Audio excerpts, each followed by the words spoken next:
Well, hello, hello. London is at 29595. Nice to see you. Yes, we are live. We're jumping the gun here. Ah, Mattis Factory, Flamingo Hurricane. This is Slamdy Gary Stein. Hotel Welch. We got some new people. We need to pass a few wrenches out here. Tito,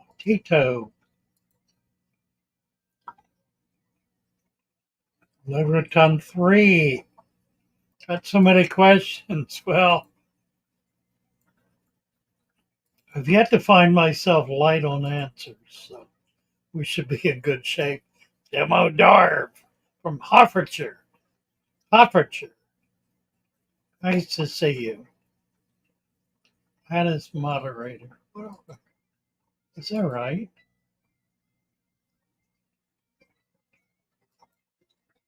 Funny.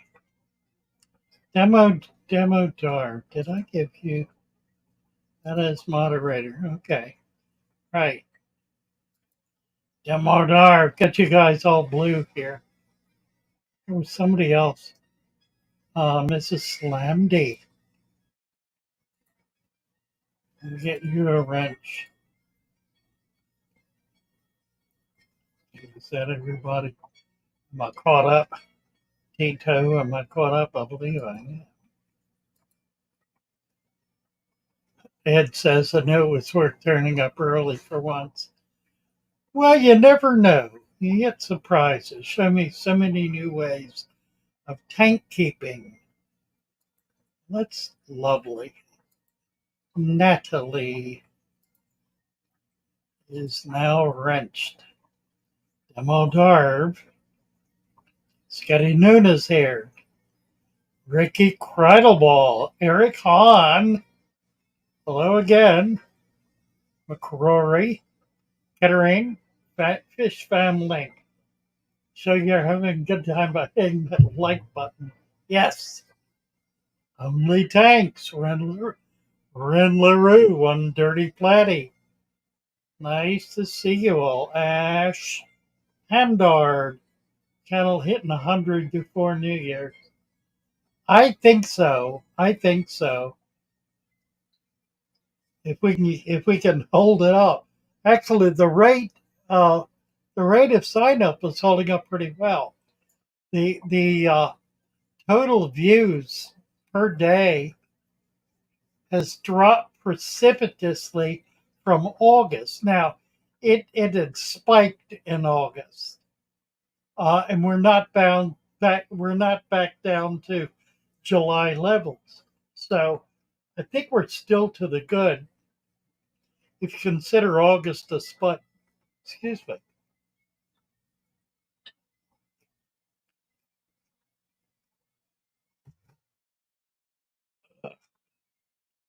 100K in the works. We'll hit 84 tomorrow, I think. Just wait till we get to 90. We'll be looking every day. Ah, who's that? Marky Mark's musical journey. Pop in and say thanks for all your helpful videos and great personality. Another Brit has joined the fray. Hello from Canada. Hello, Canada.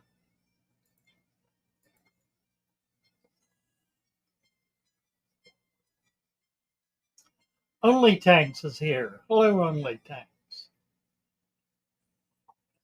Petition to bring back the beard. I don't think so. We got lots of records of the beard. We have the beard everywhere.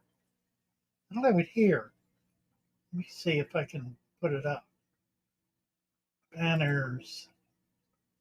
I need a banner. There it is. A beard. Here we go. There's a beard.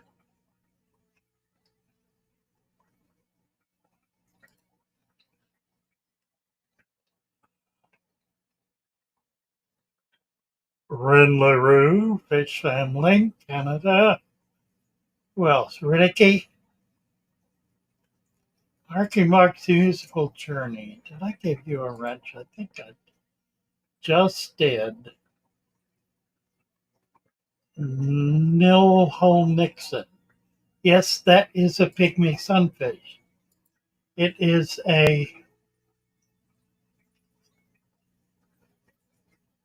God, I can't think what it's called.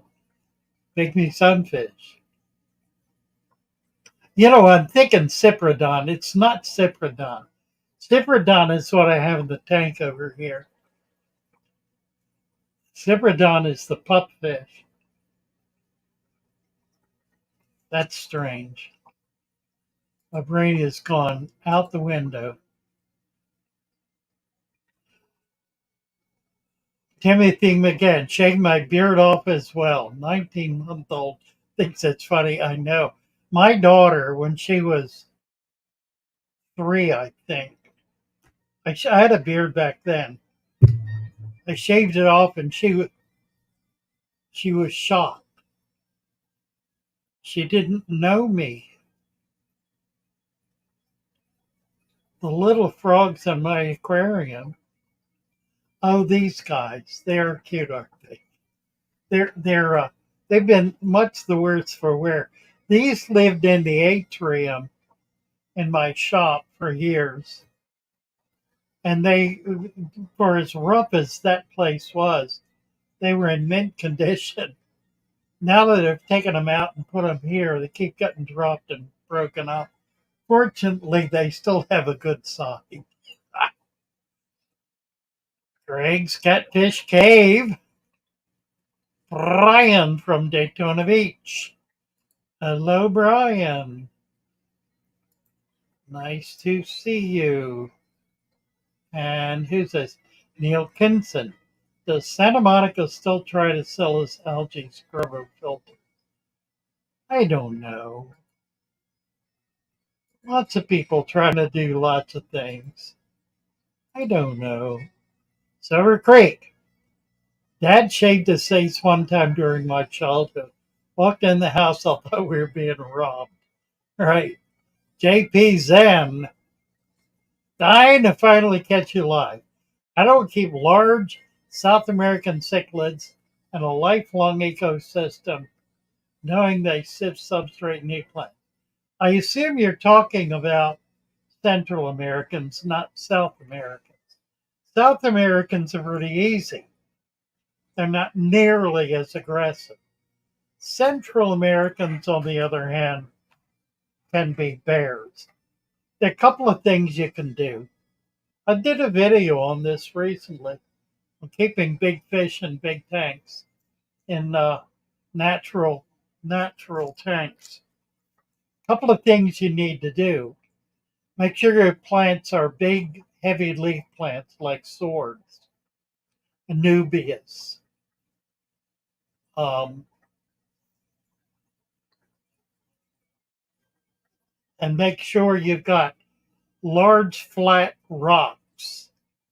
Now, I know that destroys substrate below it because it becomes a dead zone. But you don't need a lot of them. And the idea is not to cover the substrate. The idea is to provide a flat surface, flat, hard surface for the fish because that's the primary reason they dig. Oh, I got a kink. In order to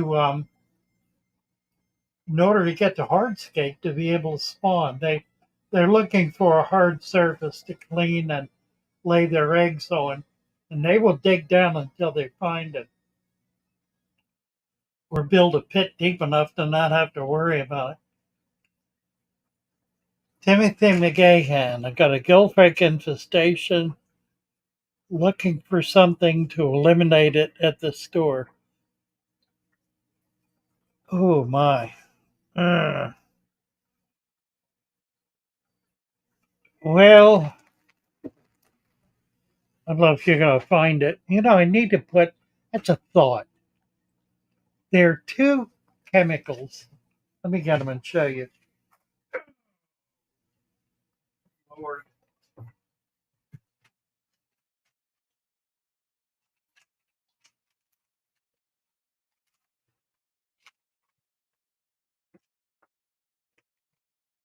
Oh, bendazole and metronidazole. These are the key to pest infestation for like gill flukes. Also for one's for bacteria and the others for parasites. Bendazole, if I get it right, is for flukes and the like.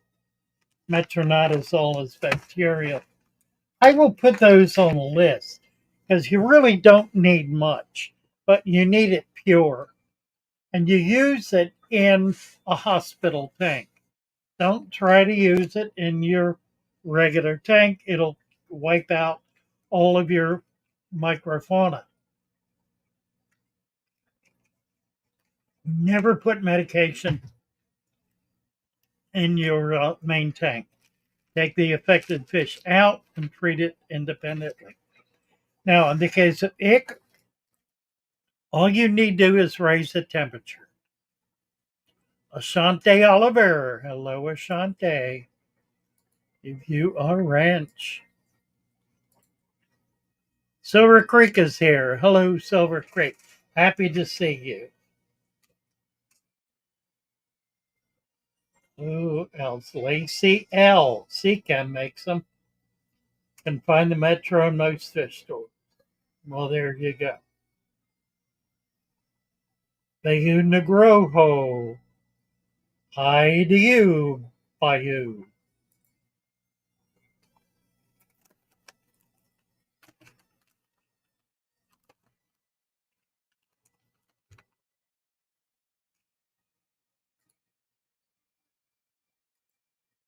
We do. I need to turn that radio off or I will be getting copyright strikes.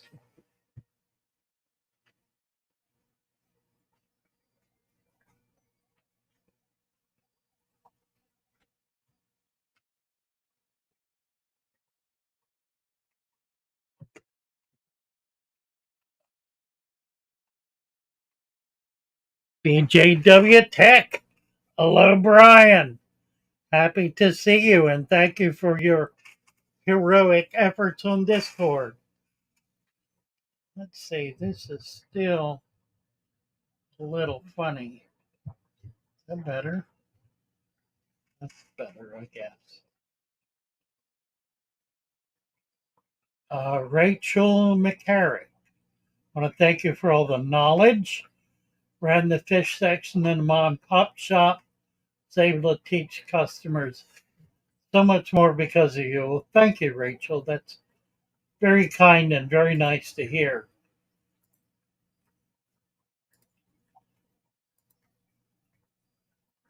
Discus. Hello, Discus. Frank Carrington. G. Platt. Any benefits from oak leaves from the backyard instead of leaves from a body of water? No. They're totally different function. Leaves from a body of water bring culture. They bring the main culture into your aquarium. Without them, you will never get the full natural culture. The leaves from the backyard are food for that natural culture. Craig? Oh, that's funny. Don't know anyone here, Tommy, but you. That's funny.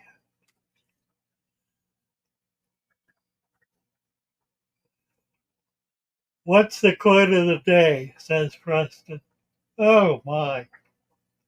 Quote of the day. I had one earlier today and I think I lost it. What in the world was it?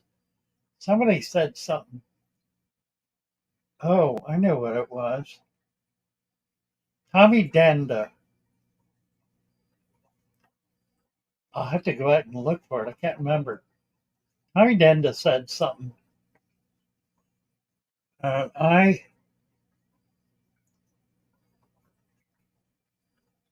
oh, he said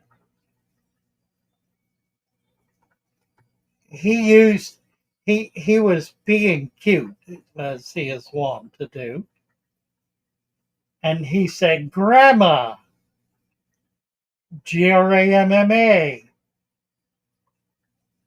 and I said royal, and he didn't get it. Stevie Ray, my Corey's died from cottonmouth last week. How can I prevent this happening again? Good question, Stevie. Cottonmouth is, of course, fungus that is growing on infected tissue that has been killed by the bacteria. So the fungus itself is never the issue.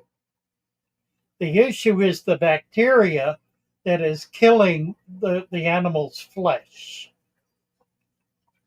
If you see fungus, there is an underlying bacteria, even if it's on an injury, because fungus does not live on living matter.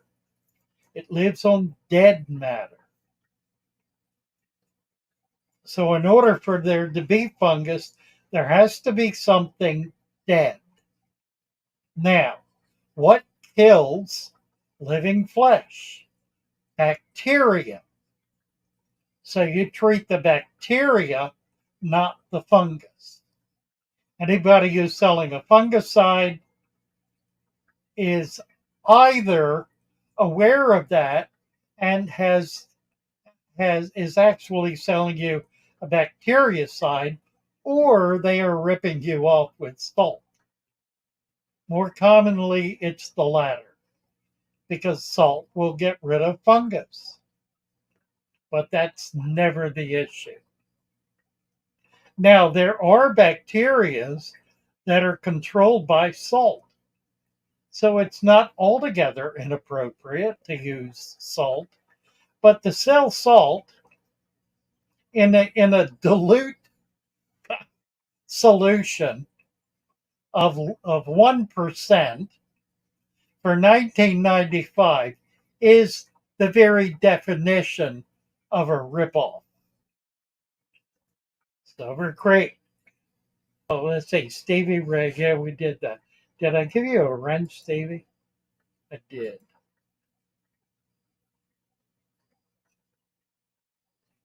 Oh, the Guitar Geek have a natural 2-acre lake behind the house. Added some luck to my subterranean tank, lit it up with black algae within 48 hours of setup. Was this possibly too rich? I would not say so. The algae will be loaded with microfauna and the macrofauna for that matter. So you did the right thing. The algae may, if you don't have a lot of other plants, the algae may establish itself. If you have a lot of other plants, it won't. Grows in insufficient light, says Silver Creek. Headed muck from the lake. Well, that's right. No, you did good. You did good. Need to give you a wrench.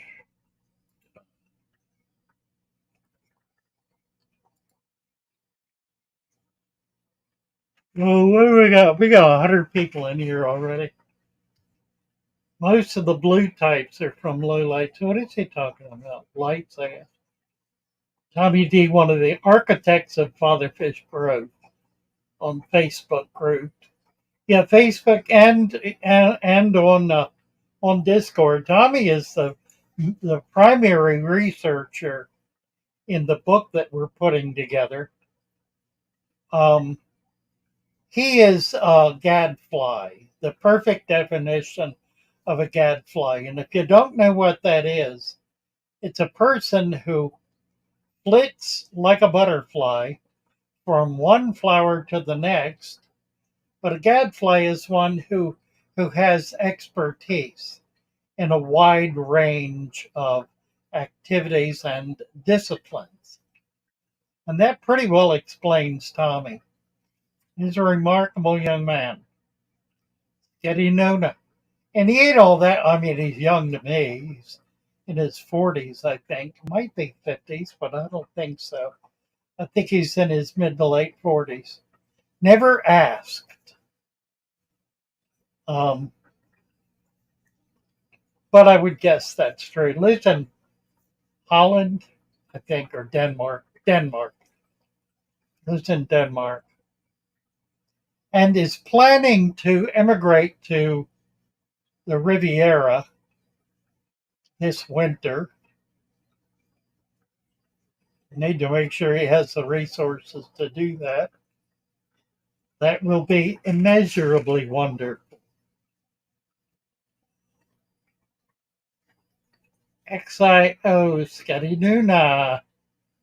XI D C C C C X C. Sarah. I have missed something here. Makes it easier.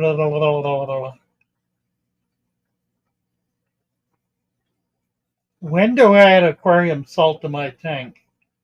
Says Frank Harrington. It depends entirely upon the water in your tank. If you have soft acid water, you can add salt in order to get the general hardness up. That's the GH. Now, you don't add much. You add in U.S. measurements about an eighth of a teaspoon per 5 gallons. Just a pinch per 5 gallons. So if you have a 20-gallon tank, it's 4 pinches, as in what you can hold between your fingers without trying hard. Um,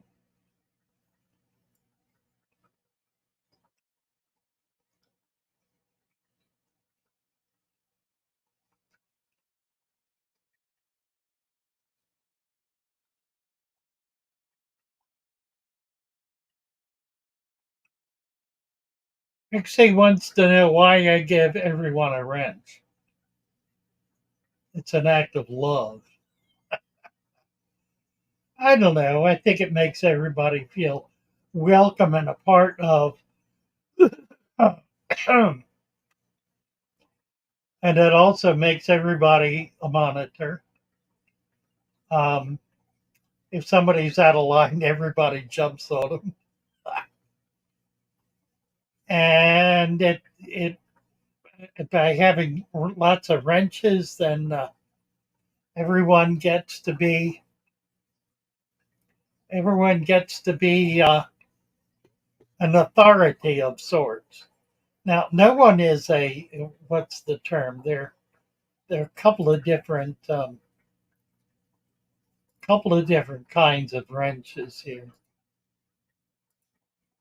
There's a managing moderator, um, and there's a standard moderator. I have 2 or 3 managing moderators. Everybody else is a standard moderator.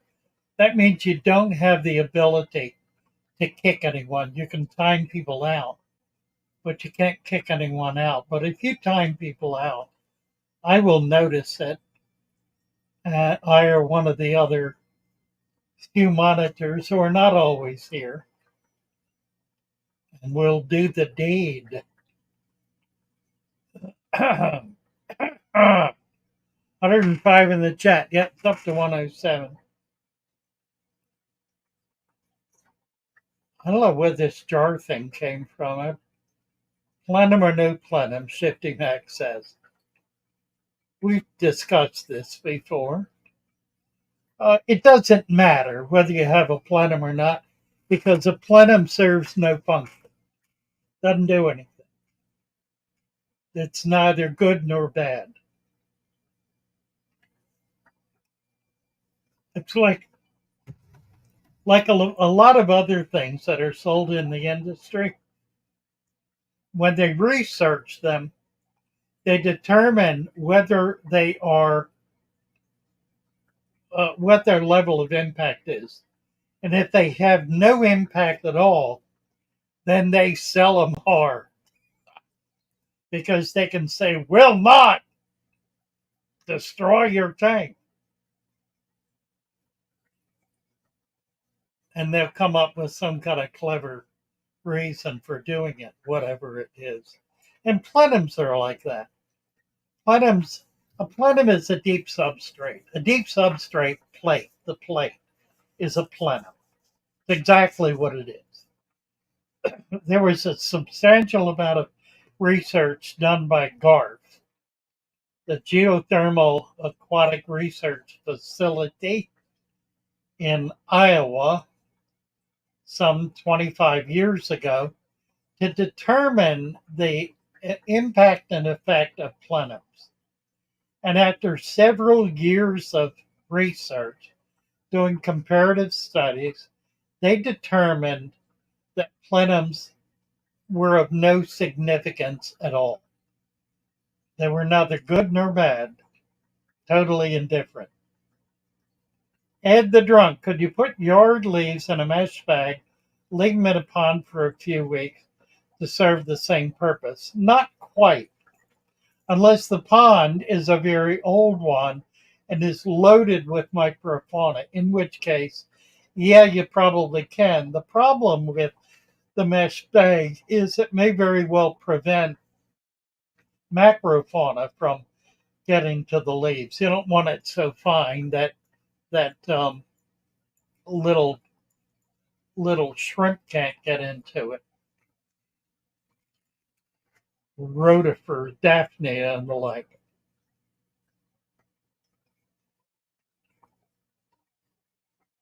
Riddle me this is gonna start a tank. Well, do it.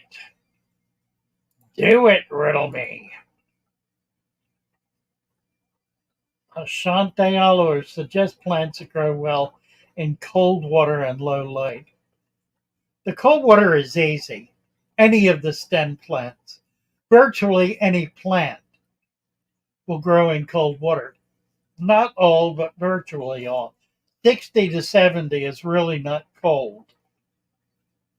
60 to 70 is pretty standard temperature for any plant growing north of the equator or south of the equator.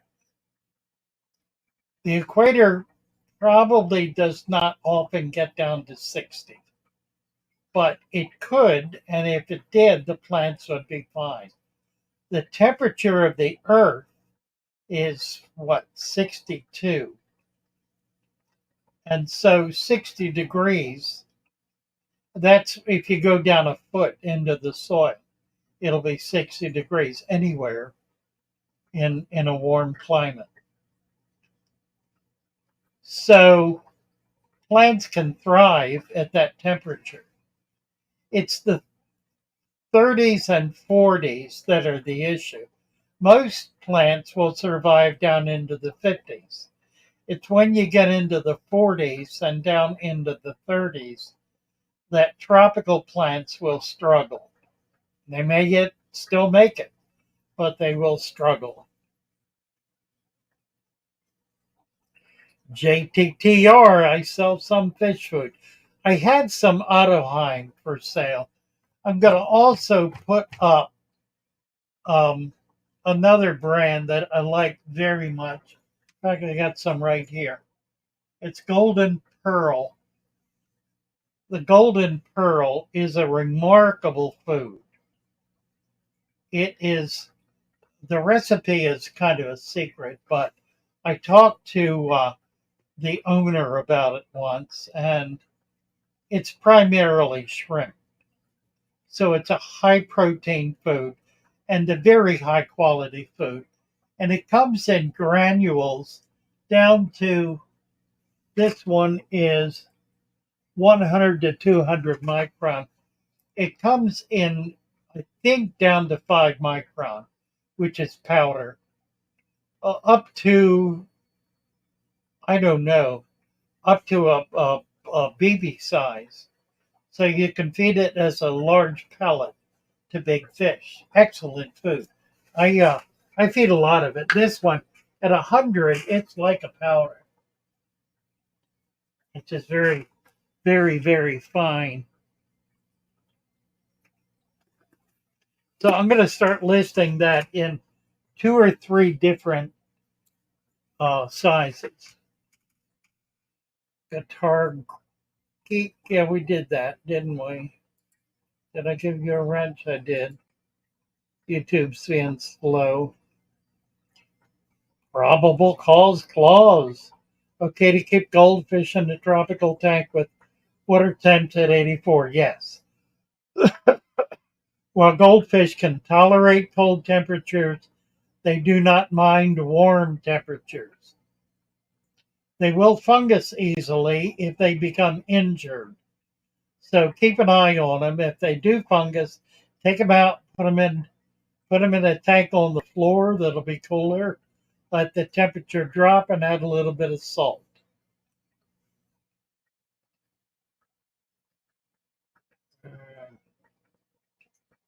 Okay, let's get down to the bottom here.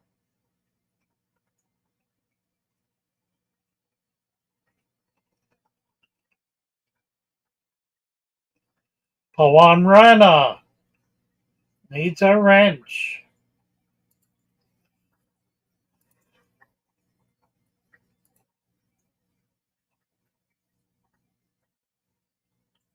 Beam me up, Mr. Scott. Wanted to share some success. Have I heard of a pothos house split? I guess. And I can just imagine. Go for it, beam me up.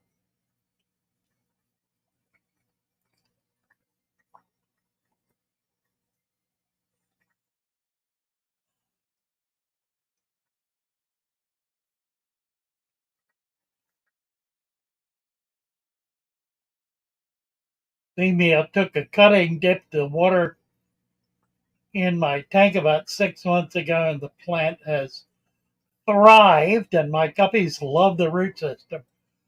I have a picture somewhere of a pothos growth across the entire bank of 6 or 8 15-gallon tanks.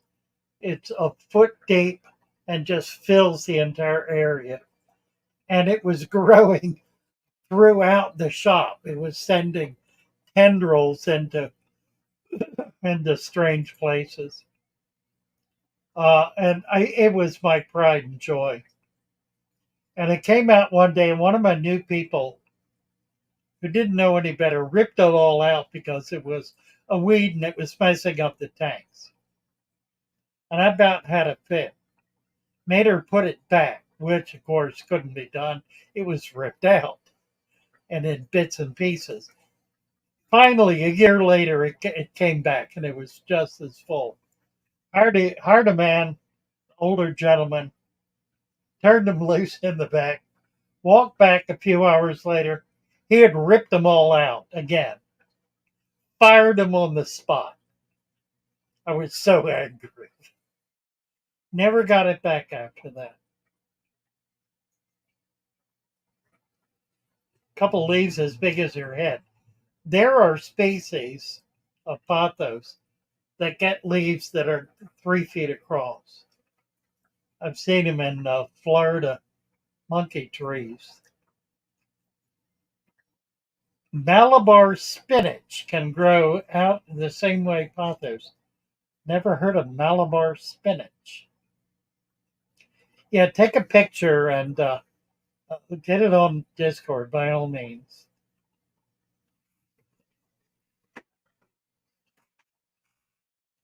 One dirty platy bred what? Don't know. Oh, here we go. Amano shrimp. Grant says they're Amanos. I bred them once. You have to have very hard water. They're a brackish water fish. So if you have very hard water, you have brackish water. That's what it is, and that'll work. That'll work perfectly well.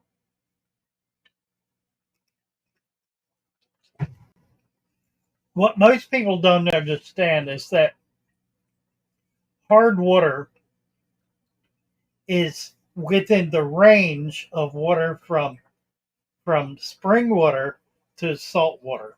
It's on that continuum.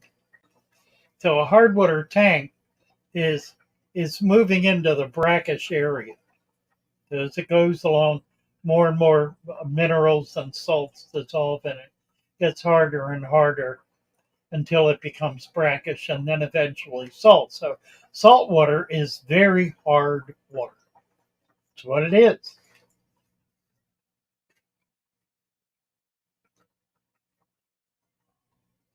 The shrimp whisperer. Iron Dog. Well, the fish, how's your day going? Want to let you know your advice has helped me very much. Well, thank you, Iron Dog. And your being here helps me very much. It honestly does. You know, I thought about this. I've never collected accolades like Iron Dog comment. Mainly because I don't know what I would do with them. I enjoy reading new ones. They just sort of fill me up, and I think I've got hundreds of them. I don't want to say thousands, hundreds, and they just kind of get into my marrow and become part of my being. It's what allows me to uh, to not be to not be agitated when some clown comes along and starts throwing stones at my glass tank and says all manner of stupidity. It allows me to return stupidity for stupidity. What you reap, what you sow, you shall also reap.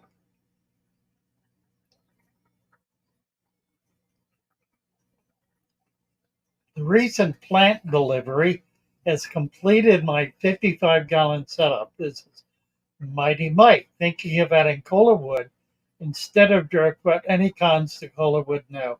So long as it's thoroughly dried out or waterlogged. It needs to be waterlogged. If you're collecting it in the wild, then put it in water and leave it outdoors for a few months. My health is good, Angel. Thank you. Um, I'm going under the knife in a couple of weeks. I have a growth on the back of my neck. It's nothing more than fatty tissue. I don't think you can see it.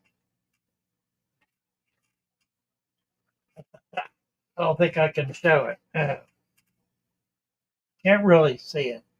It's just a big, oh, it's down lower. It's a big lump. Um, I'm going to have it removed. So I'm having to meet with my heart doctor this Wednesday to get approval for that. He has to take me off of Eliquis for a day so I don't bleed out. Um, I've had it for 25 years. It's like an old friend, but I think I'm done with it. I'm going to risk my life and go under the knife. But I won't be put asleep. It'll be a local anesthetic. So I think I'll be better for it. We'll see. I don't know. I put it off a number of times. Let's see. Danny Morney found Ludwigia growing in water under 50. Absolutely. Absolutely. There are aquatic plants that grow in cold climates. There are plenty of aquatic plants you can collect in Canada.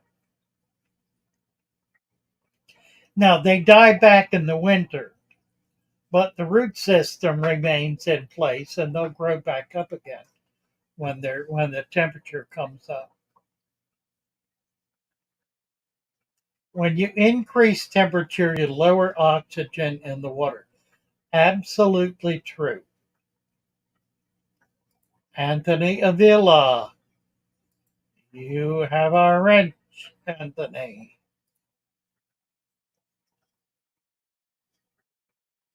Craig. Exotic water.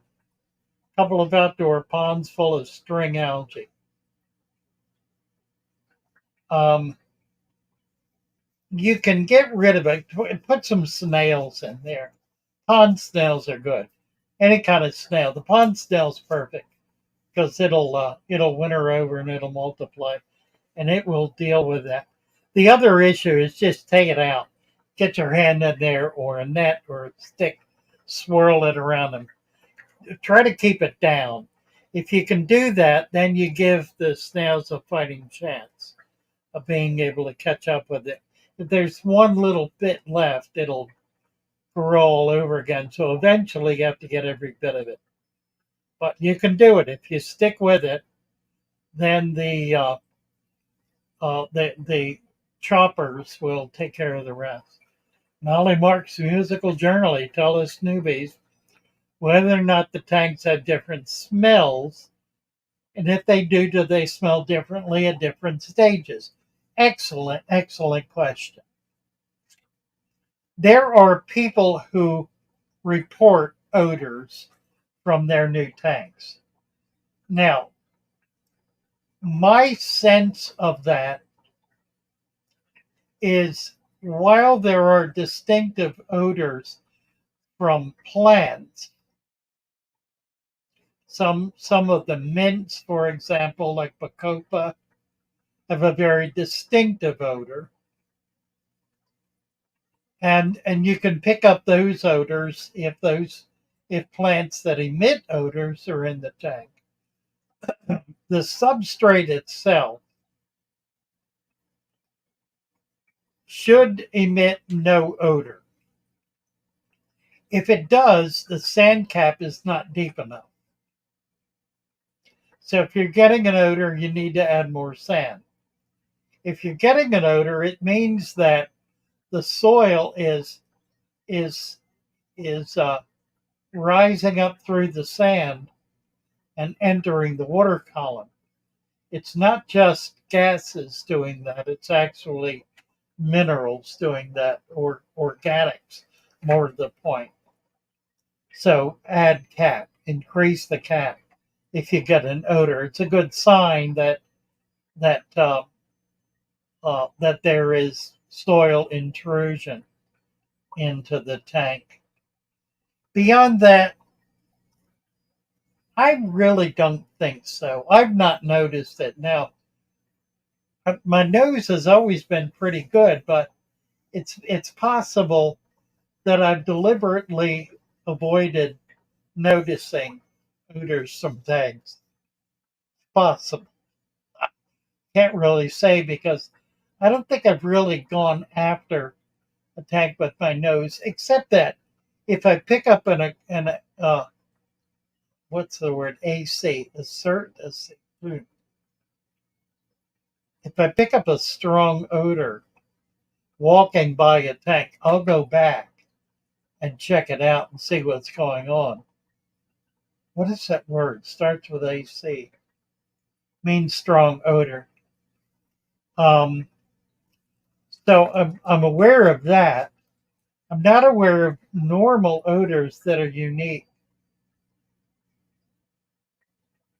Not really. I mean, there probably are, but they're probably pretty refined and pretty delicate. Anyone who is a perfume aficionado would be better to answer that question. Greg's Catfish Cave.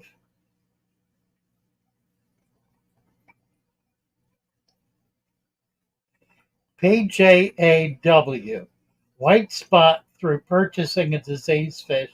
It's ruined my tank and many fish. Tried treating the tank with 30-degree temperature, but it continued. Store-bought treatments have given more issues. Get it up to 32. If 30 isn't working, it's because it's not 30. It's because it's 29. So 31, 32 will not hurt anything in the tank, but it will kill the ick, the white spot. It's a parasite, and the parasite is a cold water parasite. It cannot function at 30 degrees plus temperature. We say 30, I've taken to saying 31 or 32 because it's easy to get it to 30 and it not really be at 30. So if you had it at 30 and it didn't help, it was not at 30. It was at 29 or lower.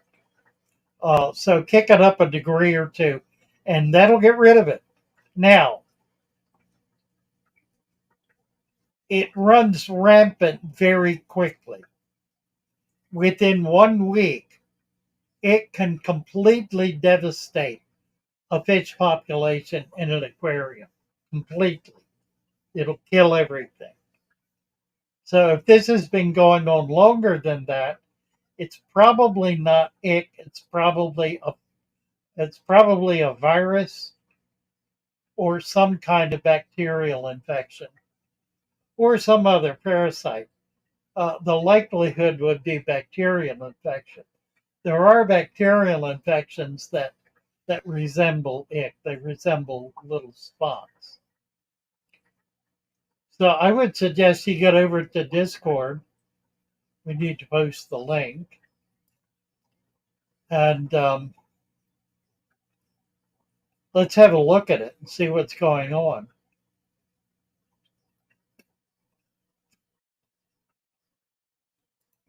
I can find the link. Let me get the link and I'm going to post it.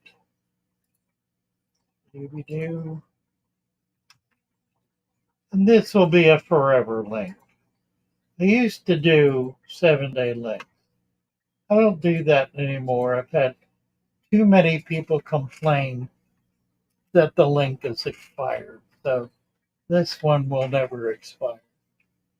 Trap House Stock Trader. Hello, hello. Give you a wrench.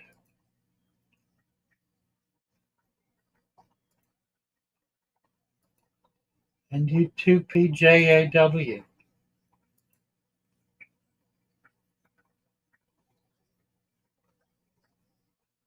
Just to reinforce, Pawan is saying his fish have ick. You may need to add an air stone or a bubbler or something. Increasing temperature will cause the fish uh, um, to breathe more heavily, to require more oxygen. So it can cause oxygen deprivation. If you will add an air stone or a bubbler, something to get the water moving, just get the water moving. Even a power head will have the same effect exactly. That one thing to remember is that air stones or bubblers do not put air in the water. They create additional surface in the water at which place O2 and CO2 can get exchanged. They also move the water, which gets water down here, up here, where CO2 and O2 can get exchanged. That only occurs at the surface. You can't force O2 into the water. You can only allow it to be exchanged.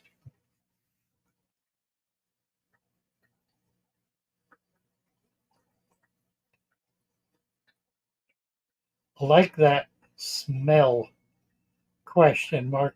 That's pretty good.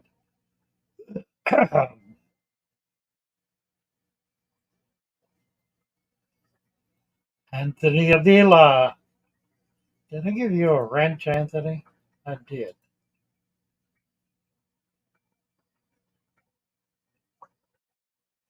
Right. Ren's got it. Danny Mornay found the Ouija. Boy, I'm getting way back. I saw this back there a ways. Yeah, Daphne culture love leaves. They do indeed. Is Tommy here? Apparently Tommy's here. Oh, good. Mr. Scott caught me not right at the end. One dirty flatty. How did my Amani ship breed without brackish water? They did not. You have brackish water.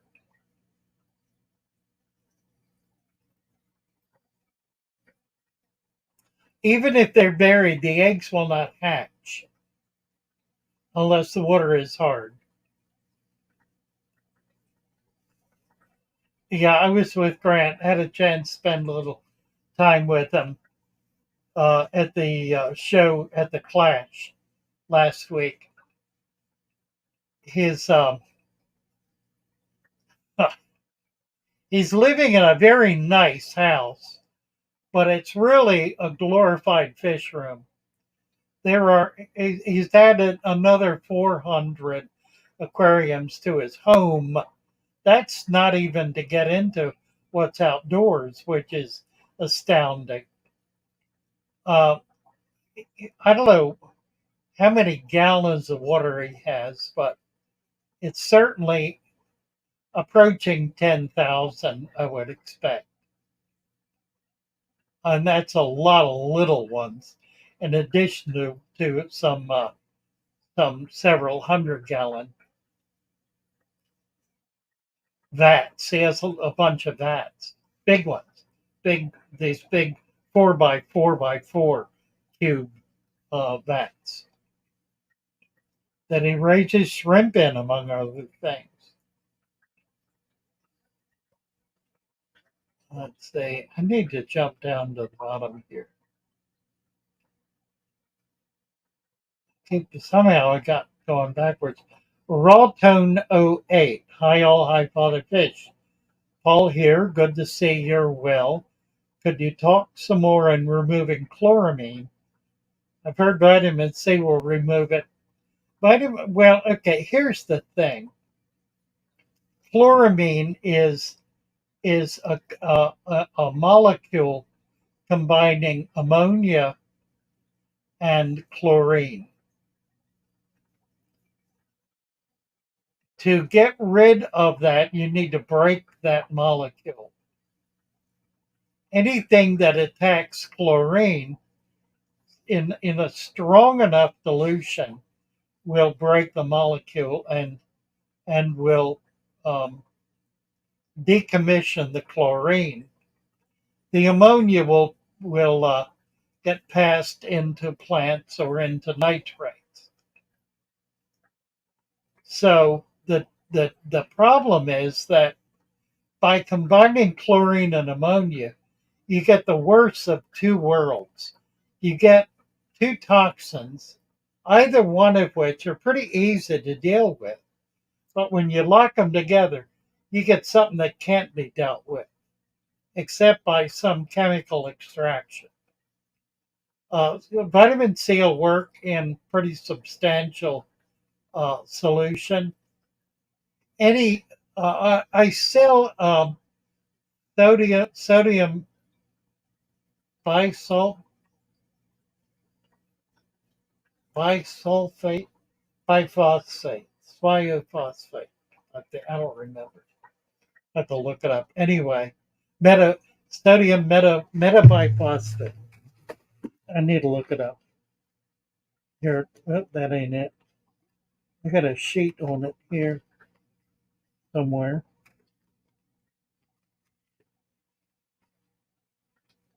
I'm getting this a food sheet.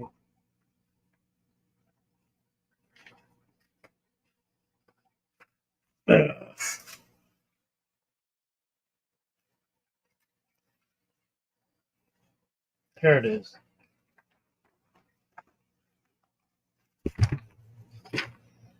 All right. What happened here? I need. There we are. What's this? Concertando Tudo. Thank you for your 5R gift, sending hello from Brazil. And a thank you for your knowledge. Well, thank you so much. Concerto. Okay, I sell sodium metabisulfate.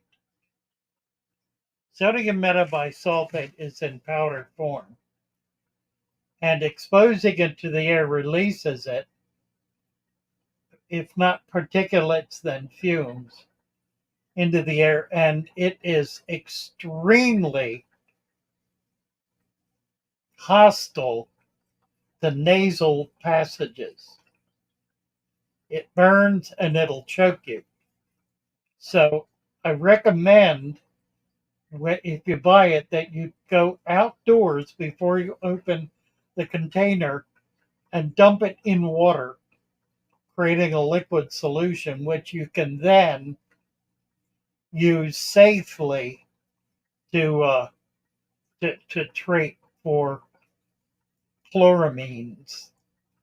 It's a chloramine remover. I probably am going to need to begin selling it in liquid form. It is so toxic that it really is dangerous. You cannot open that container in a room. You'll have everybody gasping and burning and hurting. It's very, very toxic. So I've considered not selling it. The problem is there's almost nothing else that gets rid of it. Uh, and it's not even a great solution. I've had a couple of people tell me that it's pretty toxic and is hard to use. So I probably should just discontinue it and be done with it. The difficulty is that you have to use substantially more chlorine remover, like the sodium thiosulfate, in order to break that molecule. Now you can do that and it will work. So anyway, that's the issue with the metabiphosphate bisulfate. I'll get it. Marine land tide pool sump. I don't think so, Dennis. Marine land tide pool sump pump. No, I don't think I have used it. Raw tone. Yeah, that's the vitamin C issue. Good stuff. That's a good question. A planticide, says Gary. Planticide. Are there any terrestrial plants you wouldn't recommend for growing on tanks? Well, those that won't work. I don't think there are any that are toxic, if that's your concern. There are plenty that don't like their feet wet. So you can't do it, it won't work. Any tips for tiger lily that won't grow in a dirty tank? Yes, and I need to go outside and get this product, come in and show it to you. Give me a minute, please. This is worth doing.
Oh dear. All right. There are a number of plant hormones that'll work. This is one I've been using lately. It's called Super Thrive. I make a diluted solution, a capful in a cup of water, and I soak the bulb in that for an hour or so. Then I take it out and put it in a baggie and put it in the refrigerator for about a week. It will begin to sprout in the baggie. This stuff really works. It's really amazing. I've done it with bulbs that were totally inert, that just didn't want to do anything. A shot of this and they just bang. They just come back. It's pretty amazing stuff. So, Super Thrive, it's on Amazon. I don't remember what it costs. I don't think it's a lot. I could probably put it in smaller quantities if you don't want to buy that much and sell it in a smaller quantity. I may well do that. We'll see. Plant hormone. It's not a fertilizer. It's a hormone.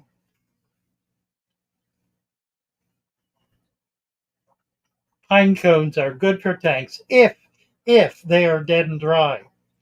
If they no longer have seeds in them. If it's just the cone and not the seeds. Thank you. It's doing well. I'm real pleased with it. I'm going to put a light in the back of it so I can get some light coming through. It's so dense that you can't see through, and it looks like it looks like it's black. But I'm going to do that. Yeah, it's doing real well. I'm excited to see baby fish. I got a number of fish spawning in here, but I haven't seen any fry yet, and I'm real excited to find fry. So I think putting a light on the back is going to help. And I have some. I've got some little 50 watt. I could do that actually. Thinking about it. We got a outlet. Maybe. Yes, I do. Let's do that. It'll take one a minute if I can find the fixture.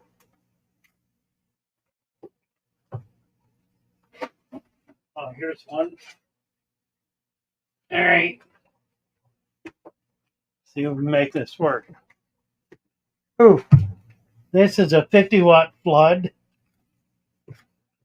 And what I want to do is drop it behind the tank. Now that might just work. That's sitting on the window ledge back there. See if I can get it plugged in. That'll be the other trick.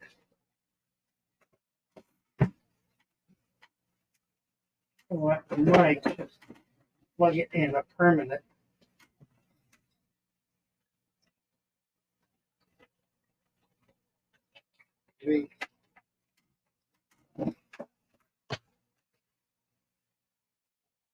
Huh. I guess it helps. It's kind of bright. I don't know. Maybe. It's a little high, I think. And drop it down a bit, maybe.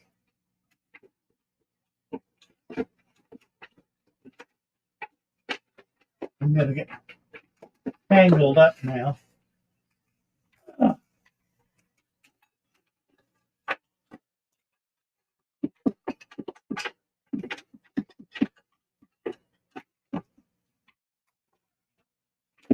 No, it's gotta go here. I can't get it down very low because of the window still. I'm not sure it makes it any better. A little, perhaps. Can you tell the difference? Where? Can't move it over very far, or I hit the picture.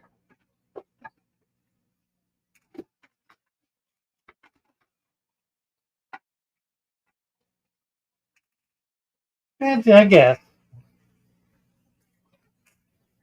It's all right, I suppose.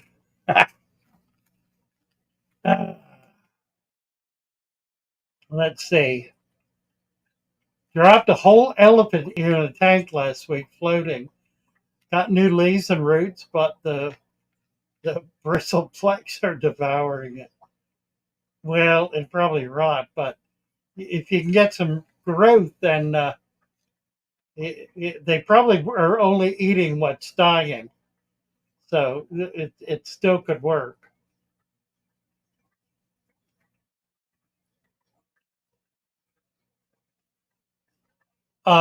Marky Mark is saying, I live in a small place. Would a tank have a strong smell? I have one, two, three, four, five, six, seven, eight tanks in this 10 by 12 room, and there's no odor at all. There should not be an odor from a fish tank. Right. A healthy tank should have no smell, says Ren. That's right. Silver Creek posted on Discord and tagged me. But he posted, I don't know, but I'll find out. The Malabar spinach. Ah, thank you. Okay. Look forward to it. Not familiar with it. Mighty Mike, a recent plant delivery completed my 55. We did that. Okay, let me jump down.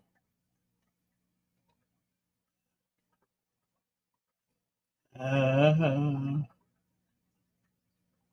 fish eat fish and birds. Yes, they do.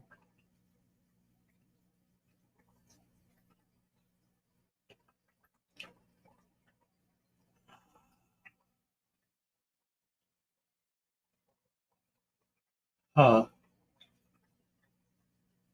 What am I feeding? Um, golden pearls. Golden pearls. I'll start selling this in smaller quantities. Glows. How many weeks will it take? Depending on what you're doing. Could take 2, could take 10. Let's see. Bunch of floaters.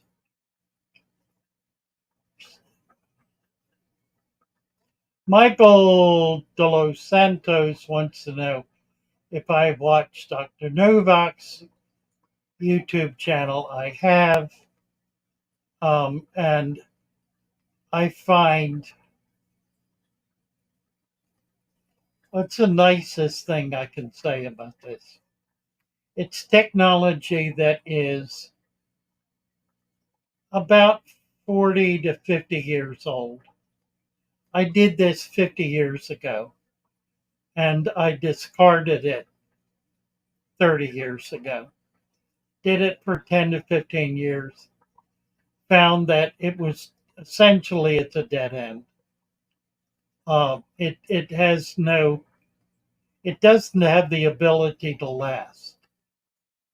It's effective for a short period of time, and then basically it's a sponge. You're creating a sponge, a nitrate sponge, and it fills up, and then when it's full, it doesn't do anything anymore. It's just done. So I discarded it as not an effective long term solution. Plex will eat kudzu. Well, that's interesting. Yeah, Plex will eat anything, any dead plant material. Earlham, what do you think about a mix between carnivorous plants and ultra pure water fresh tank compatible with my? Oh, interesting. Interesting. There are aquatic carnivore plants. Um, the warts, some of the warts, that's WORT, bladderwort, is a an aquatic carnivore. Now, you really don't want it in your tank because it eats more macrofauna than your than your fish can eat. So it definitely is a competitor with your fish. But there are other things you can do. There are uh, um, dewdrops that can be kept on wet sponge above the tank, and they will thrive. Any of the bog plants can be kept in a boggy shelf at the surface of your tank and will do extremely well.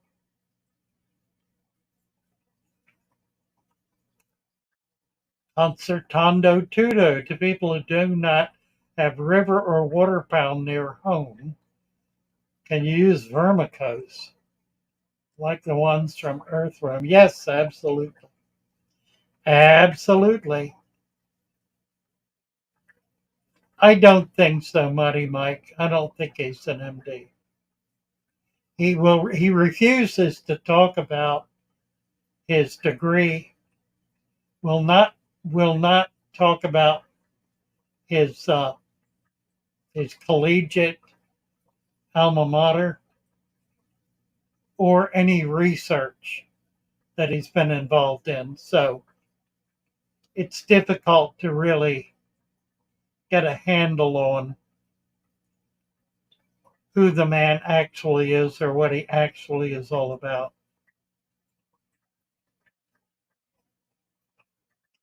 Brian Swen. Hello, Brian. Nice to see you.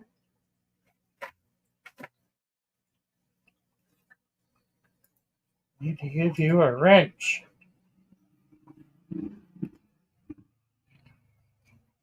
Andre says, mine smells slightly at the surface, but it's a clean smell. Yeah, and that's kind of what I was getting at. There is an odor, but it's not at all objectionable. It's the odor of rain, maybe, or the odor of fresh air.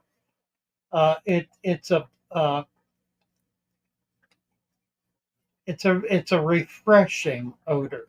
That should be the odor from your aquarium. It should be a refreshing odor and not a putrid or foul in any way odor. Earthy, maybe. I mean, earthy is okay. Earthy is a nice odor. That's like a garden.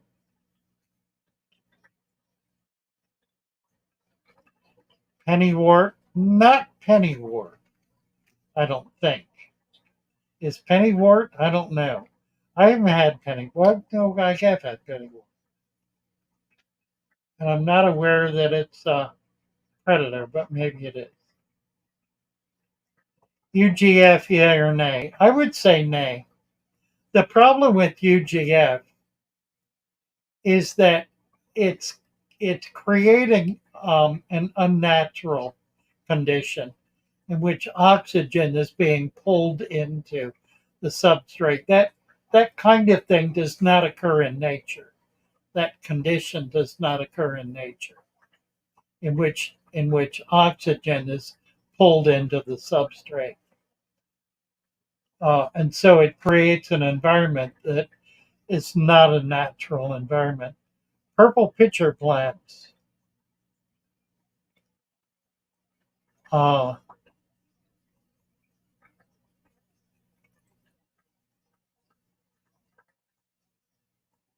there was a display at the Clash of all kinds of carnivorous plants. I got a few that I gave to my sister-in-law for her new atrium. Brian Swern. Good job, Brian. AV detailing. Uh, with a whole bunch of loving cups, they're called. That is moderator. You got it.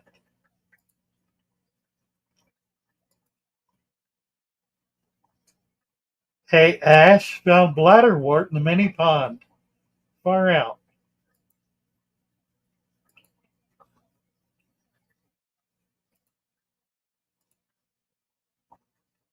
Silver Creek. You could put moss on, or better yet, hide the roots of anubias leaf tighter glue. That moss will help amplify the microbial life. Absolutely right. Anyone need duckweed? We know all about that, don't we? The aroma of a fine wine. Earthy. Mr. Amelia. Thank you for the $4 super sticker. Need to find you. There you are, right there. Oh, that's Craig's Catfish Cave. Thank you, Craig. I think there's another one somewhere. I'm so far behind on the chat. There it is, right there, Mr. Amelia. Thank you, Mr. Amelia. Smells like dirt. Dirt's a nice odor.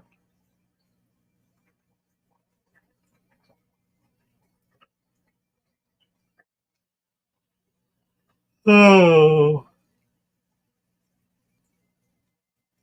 Paul Cohen. Carmela Hurley. My koi fish, one of them in the tank blew up 3 times its size. Pretty much just hanging around at the bottom. Well, it needs to be pulled out and given garlic if it'll eat and a salt bath. It's bloated, obviously, and it may be too far gone. See if it'll eat. If it'll eat garlic, that can help. The bloating is typically caused by an internal bacterial infection, so the garlic can help clarify that. It also may be impacted, so feeding peas can help relieve that, but the garlic will too. And the salt will also help to counter the bacteria. Goldfish, koi, are not able to prevent salt from entering the body nearly as effectively as saltwater fish can. They don't have quite the slime coat, so putting salt in the water allows salt to permeate their bodies, and it can have a positive effect on controlling bacteria. It can have a deleterious effect on the fish itself if the salt solution is too strong. So don't go crazy with it, but see if that'll work. Can I talk about something? Clay. Can I talk about clay? Sure. Clay is a mineral compound. It is silt that is compressed and all of the organics removed by compression to the point where all that's left is a very intense packed strata of minerals. And it varies according to wherever it's located. The color of the clay will determine the primary mineral in it. If it's red, it has a lot of iron in it. I don't know what blue represents, but anyway, there's also yellow. Natural colors I'm talking about. Um, it's a very effective in a substrate if it is turned into slip. That means dissolved in water, literally dissolved, and then that solution mixed in with soil so that it gets mixed in with all the soil. And you don't want to do a lot of it because it'll just turn the soil into a hard, compacted mess that roots won't be able to break into. Roots cannot penetrate clay. They grow on the surface of it. And they're extracting minerals from it, but they need organics as much as they do minerals. So it's not a source of nutrition in and of itself. It's not adequate, not a full spectrum source. Anyone think Papa looks healthy? I hope so. I'm losing a little more weight, and I had a steak for dinner, so I'm feeling pretty good. Glowing, glowing, feeling pretty good. Dennis Engel, let me get Dennis up here. There we go. Thank you, Dennis, for your super chat. Yeah, it's interesting. When I was in Florida the last couple of years, I was getting pretty bad. I had blown up to about 260. I'm at 220, 220 to 225 right now. So I've lost almost 40 pounds. And I'm looking to lose that next 20. I want to get down to 200. I don't know if I can. This gut doesn't seem to want to go away. I'm not losing pant size. My pant size, I've lost 40 pounds and I have the same pant size, waist size. It's kind of funny. I think belly fat's the last to go. But I'm feeling much better and I'm off of a couple of heart medications. And I'm working on building up muscle strength in my legs so I can walk more, and I've been walking more, so trying to get better. I'm trying to de-age. So I figure from here on, as I grow older, I'm going to get younger. So if I can live to 100, I should be in my 60s.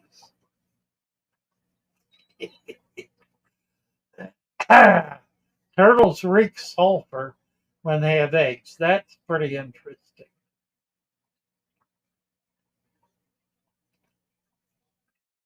I'm 6 foot, so 200 is a little heavy. 180 would be better, but I'll settle for 200.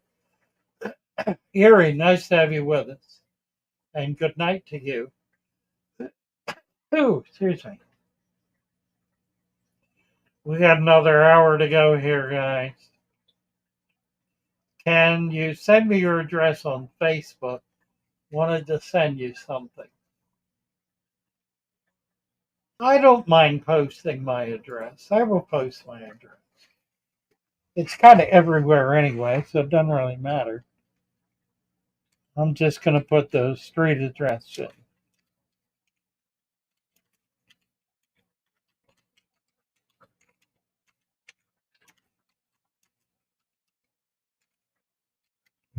There you be.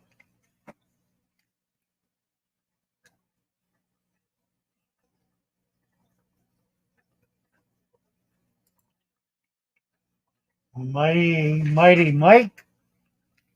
That's a $4.99 super sticker.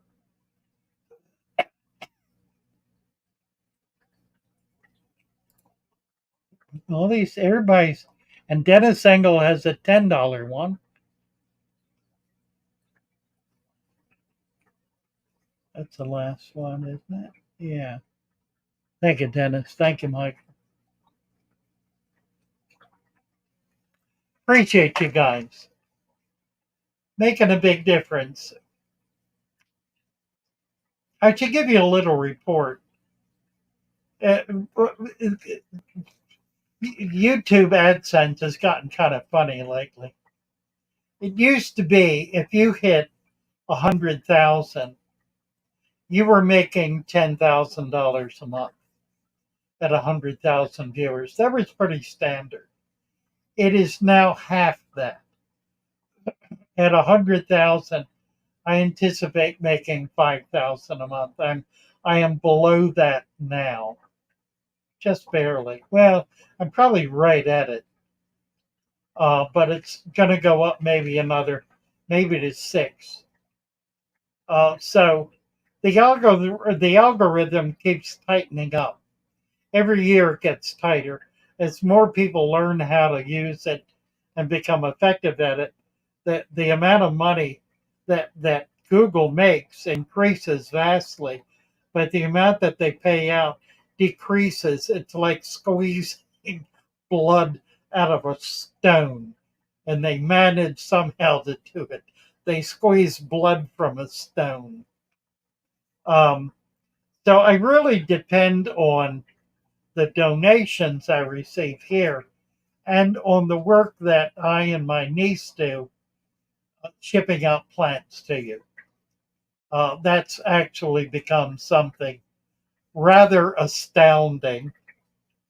Last week we shipped 122 boxes, and we're on pace to do more than that this week. So that's really taking off and providing the money that I need in order to be able to pay the researchers and technical people who are working for less than their regular wage, but are not willing, and nor should I expect them to work for nothing. So I'm trying to increase that as I can.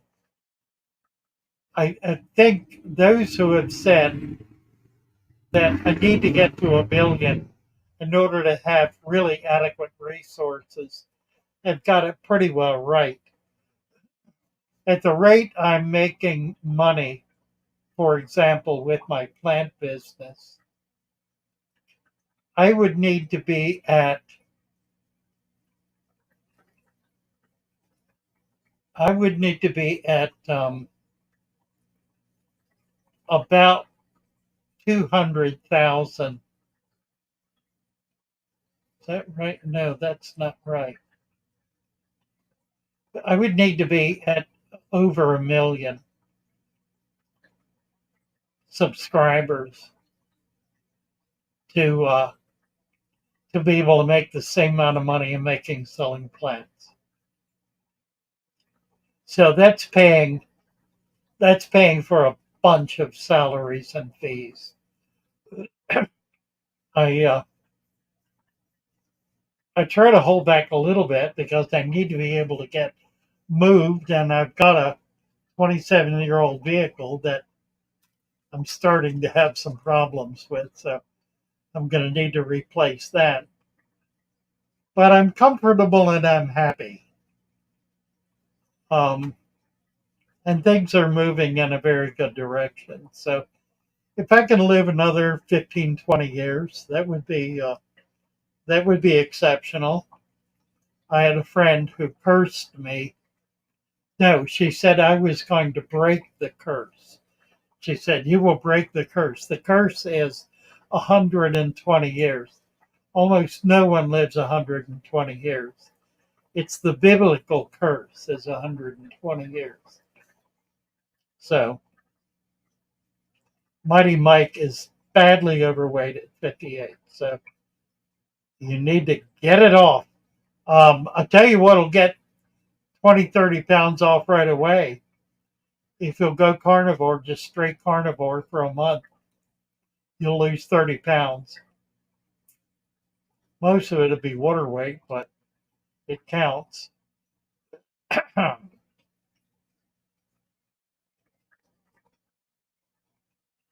Uh,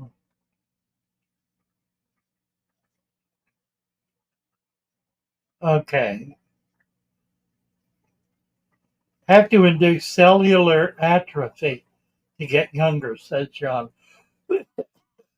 Cellular atrophy sounds dreadful. I don't think I want to do that. I'll find a better way. Erie. Good night, Erie. Silver Creek is 6'4". My God, I didn't realize you were that tall. You are a skinny one. Redicky, being immature keeps me young, I dare say. Craig, thanks. Lou, thank you, Craig. 3 foot nothing. Craig is a little bit of a guy. But a fireball, an absolute fireball.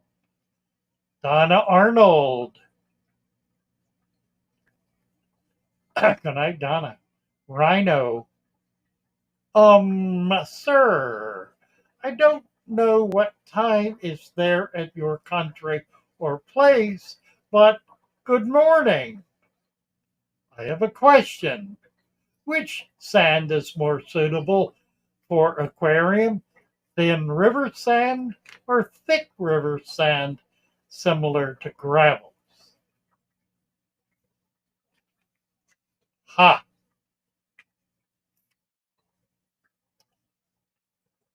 Rhino, it is evening here, so you are in India, would be my guess. And the answer is both.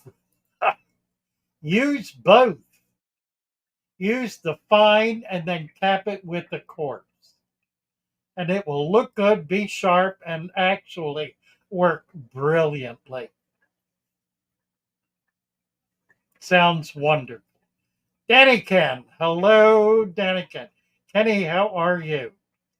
Or is it Danny? One or the other. Nice to see you. Great to have you here.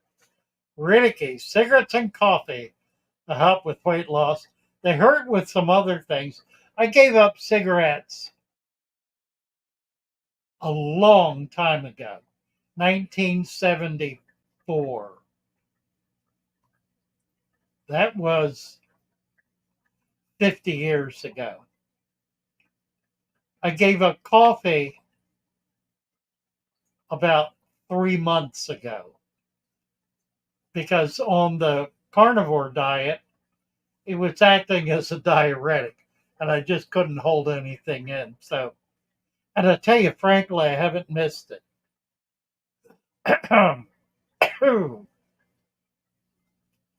Stan Pittman.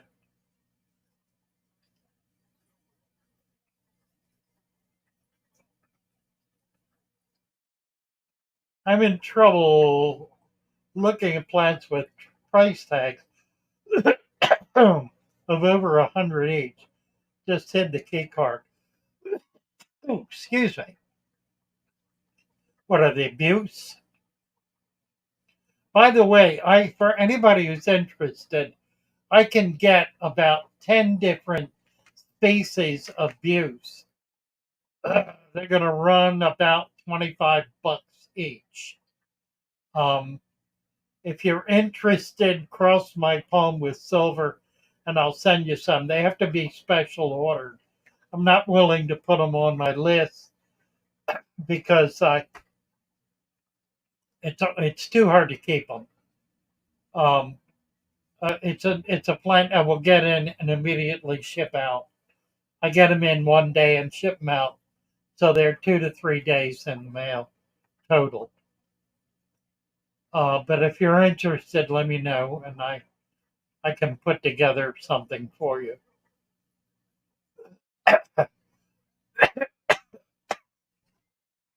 Getting somebody to ship plants to the UK.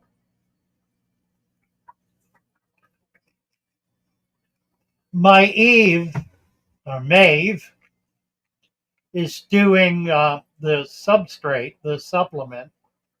She's in Scotland, and she will be shipping the supplement to the UK.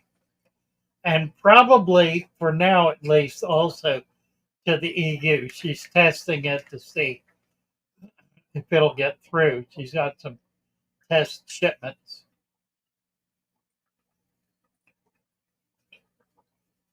Stan Pittman.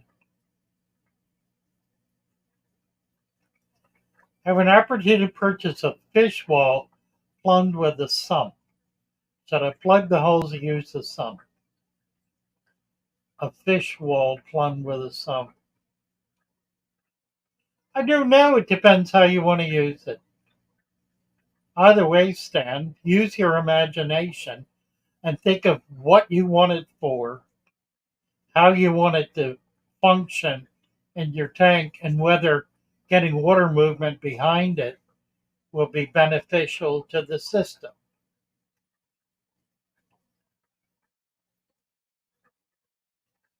A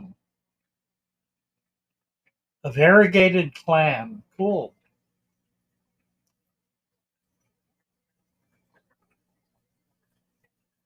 Silver Creek growing at an astronomical rate. Wish I had your hookup. Well, you do. Silver Creek, you do have the hookup. I've already given it to you.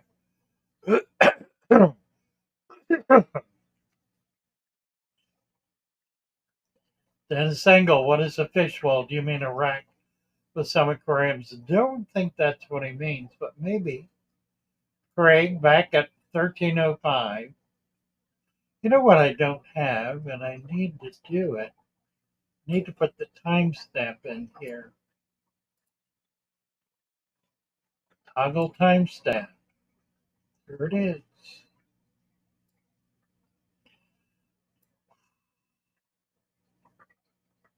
Muddy Mike.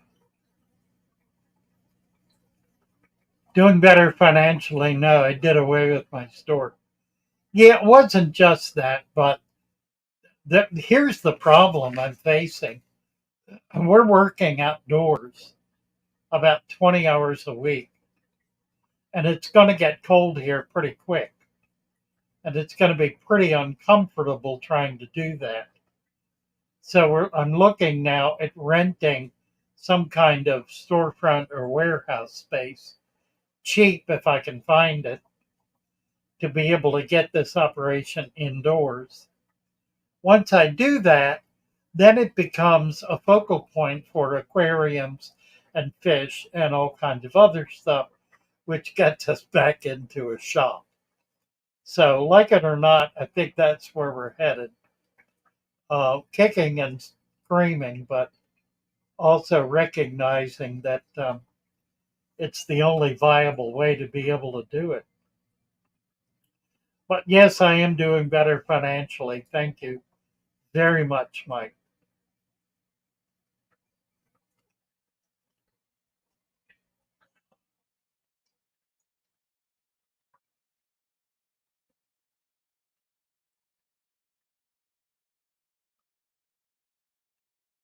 Let's see, Ashti.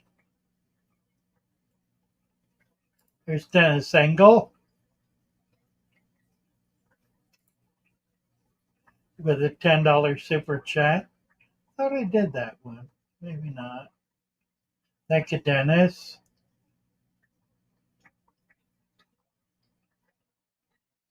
And here is Ashante Oliver. Changed my aquatic life forever for $9.99. Thank you, sir, very much. And here is Reef 69 for $1.99. What would happen if you put inland mud in a reef? The organics will die. It'll foul probably. Um, you don't want to do that. You're better off not putting mud in a reef at all. You're better off getting live sand if you can get it, but not the kind that's sold in a bag. That's not live. That's dead sand. Live sand is from an existing aquarium or the sea, and that's absolutely perfect. Now you can use brackish sand from brackish water in a reef system, and it'll be fine. It'll work okay.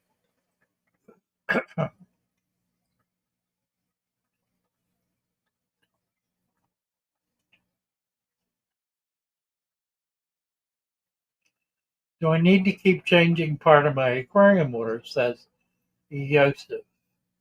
No. Do 10% water change, never more than 10%, and do it as needed, not not on schedule. Do it because there is a very good reason to do it.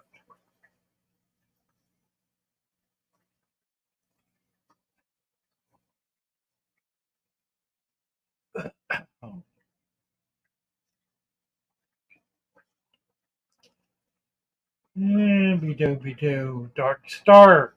Is fatherfish Jewish? Excellent question. Really excellent question. Not ethnically, no. But I trace my religious interests deeply into Judaism. Dennis Engel. Thank you, Dennis. Nursing home should have fatherfish natural tank. You bet. Absolutely. It definitely should. Dark Star, we need to give you a wrench. Whoop, already did. I am messianic, however, Dark Star, uh, and side with Messianic Judaism. Maureen's Menagerie. If you plan on moving bigger yard space for a heated greenhouse, you're absolutely right, Maureen's. I have a greenhouse. It's a cheap plastic one, pretty good sized. I'm storing a lot of stuff in it. But if I could find a house where I could construct one, what I really need to do is put enough money together to buy some property or to buy a house, even a small house, preferably with an outbuilding, although I can build or buy the outbuildings. I think that's really what I need to do. To bite the bullet until I can get enough money together to buy a piece of property with a house on it. And it's bloody expensive. But if I could get something for under 200,000, it would mean I'd be stuck with doing this for the rest of my life. But I'm happy to do that, and then get insurance, life insurance on the mortgage, so it gets paid off at a given point in time, and just kind of go from there. That I think that really is the smartest thing I can do, and the most difficult.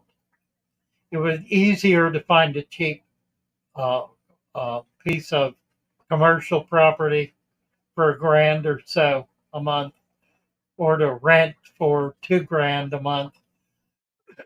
But in neither case am I going to be free to do what I need to do. So I think, yeah, I really need to buy, but I need a big chunk of money to do that.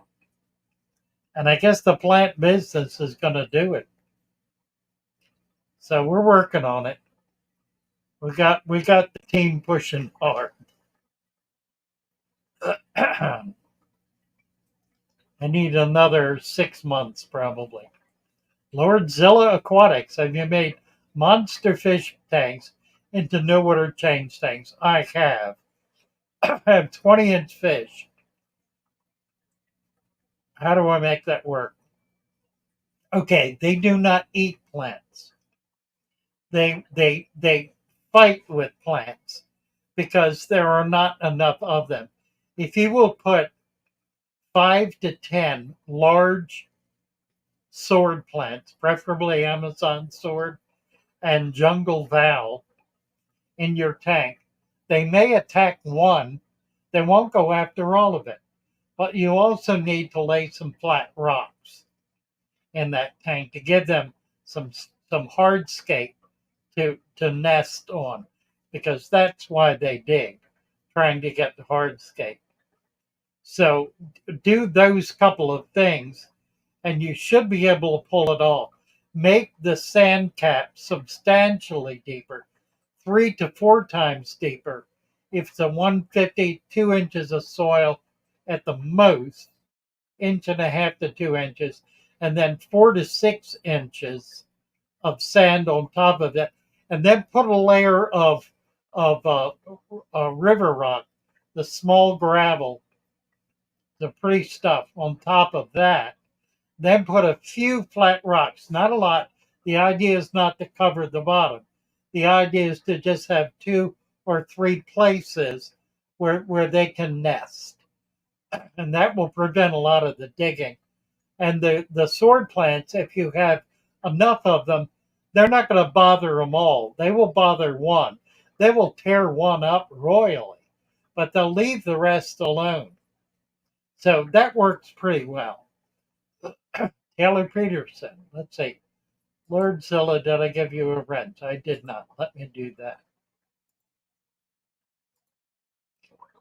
And Taylor Peterson, new to the channel, so bear with me. Do you still have a shop in Florida? No. Shipment came from Maryland. Mother lives near Venice. Oh dear, no, it's long gone, I'm afraid. Not there anymore. Silver Creek. Could get a decent sized plot of property in Texas for 200. Yeah, if I wanted to relocate, but I really don't. I'm near family now, and I need to stay here. Uh, I, I'm not involved with all of my family. I am with some of it, and I cherish that, and do want to keep that. So I think I'm locked into the eastern shore of Maryland. I could get out into a country more, get away from municipal areas, and probably be able to do better land wise and property wise. I'm not sure what the best thing is to do. And I really have not started looking yet. I got to get that nest egg together. Then I'll be serious about it. That could happen quickly. I mean, it's with the way the plant business is growing, that could happen by the end of the year. We may have to struggle through this winter, and then by next year be able to make a move. Dark Star, thankful for the Fatherfish setup. After 2 months, my tank is booming. Ask about Jewish because you banned me from Discord from the adult channel for posting the Your Amalek documentary. Had nothing to do with that. Oh, I see. That's interesting.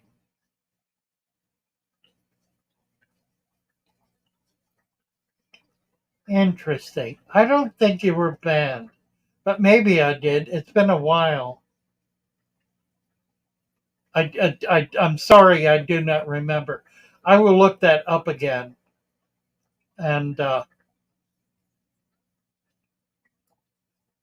Your Amalek documentary. I don't remember that, and I don't believe that I would have done that for that reason. I think I probably had other motivation.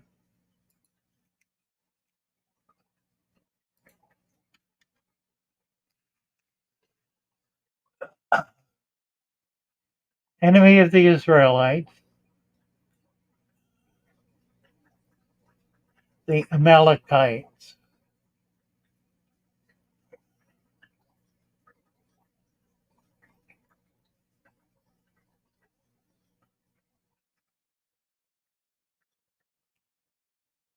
Let's see. No, I don't think so.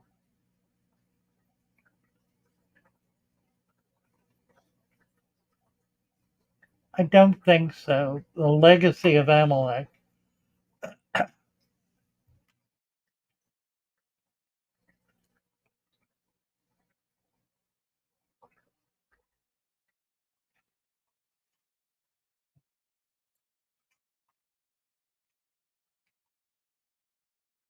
Exposes Zionists and Jews.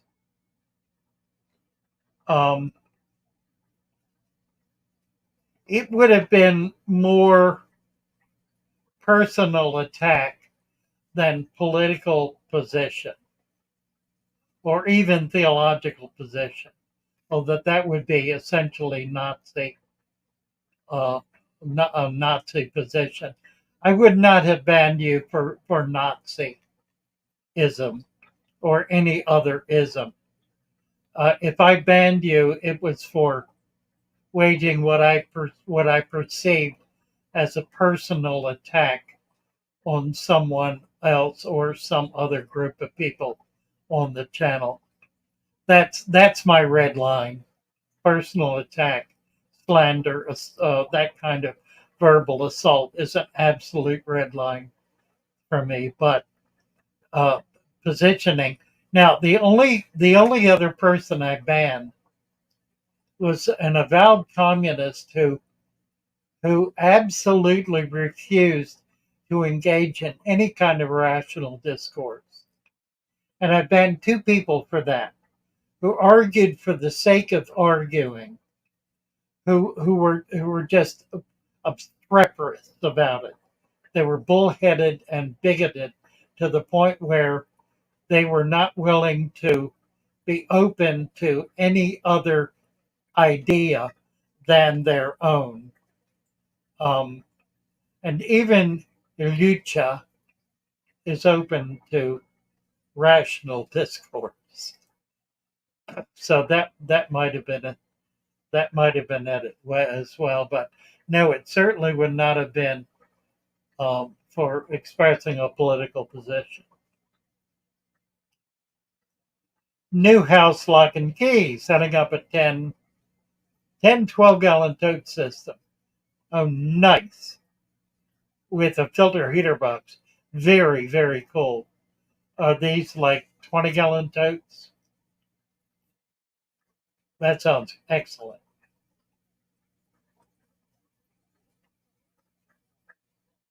Dennis Engel. Bravo.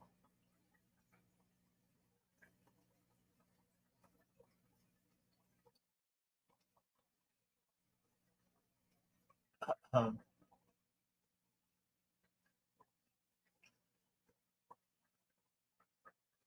Michael De Los Santos.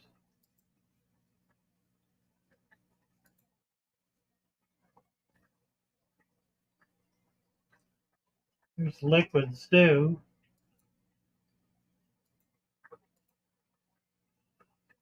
Hmm.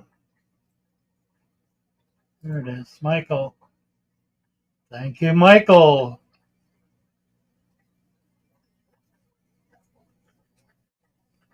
And Mr. Amelia has a big question. Had to step away, so don't know if my post got read, but I have an Oscar and data help. I posted pictures and a brief discount. This detail on Discord when I get a moment to look at it. I will. As soon as we're off here, I'll go check it out, Mr. Amelia. Happy to do it. Make sure you tag me on Discord so I know where to go to find that. Let's see. I hope I haven't missed any. Dennis Engel. I think I did Dennis, didn't I? Yes. Nursing home should have a natural father fish tank. Couldn't agree more. Mr. Emily and Michael. And we're down to it. Okay, so let's see now.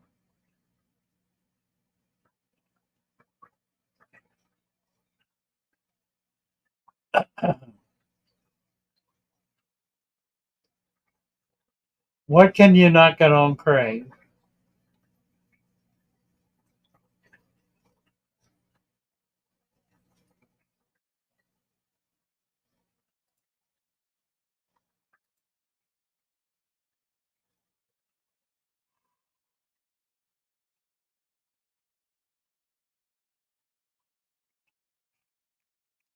I need to take my sweater off. I'm sorry. Oh, I'm getting overheated here.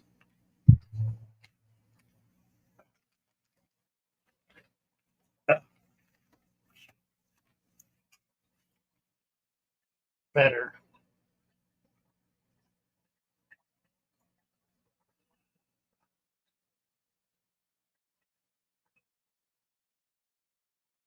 Do I like blue Acaras? I absolutely do. It's just a delightful It's one of the. It's kind of a mid-size. It's really a dwarf Central American cichlid. They don't get real big, maybe 4 to 5 inches. I don't think they get to 6 inches. Pretty fish, pretty gentle fish, not aggressive, nice fish. And Erie is still here. Erie, go to bed.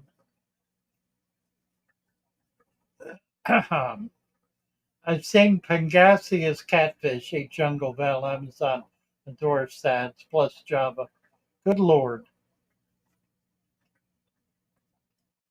Wow. Lordzilla. Amazing. Are you, see if you get over on Discord, Lordzilla. Let me go to your channel here a minute. Okay. I got your channel up. I will, let's see. Shall we do this? Oh my God. I know what he's doing now. Let's see. See if I can. Whoops. I got to do it the other way.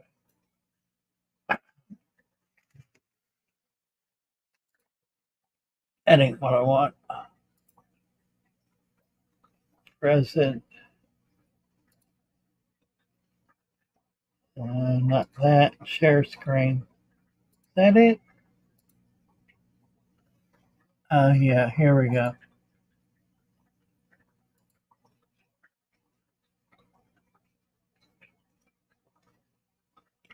Oh my. Is that a Texas? Looks like a Texas. Look at this. I guess. There's a big. Oh my God. Do you know how big these fish get? They get 5 to 6 feet long. Mercy.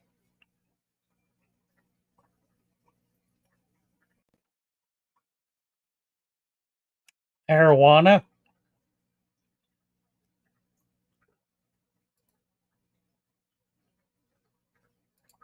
This he's got a big cichlid here with babies. Can't tell. That's arowana in there. Nice. Oh, he's a big one. Oh my. Couple of them. Bunch of big fish in there. Big red tail cat. I had a 3 foot red tail. Huh. Impressive. All right. How do we get out of here?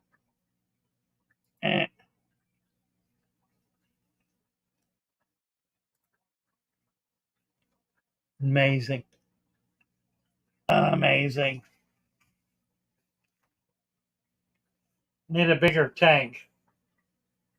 Yeah, you got an awful lot of fish in that. I don't know. I'll tell you what you ought to consider is a swimming pool, um, an above ground pool. If you can, if you can work it out, you can get. I kept big fish in a 10 foot pool that was 2 foot tall, and only it was about a $300 pool. Wasn't all that expensive, but it was solid.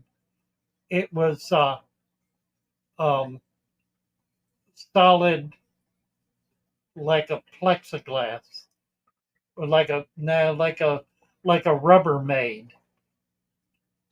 So it was slightly flexible, but 10 foot in diameter, 10 foot across. And I kept a lot of big fish in that. That worked pretty well.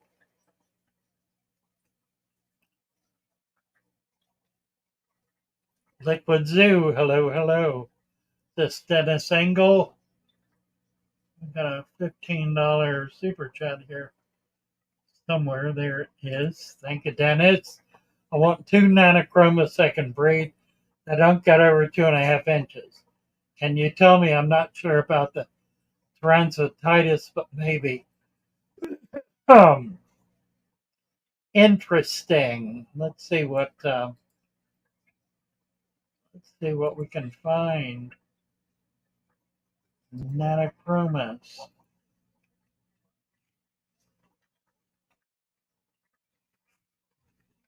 Uh,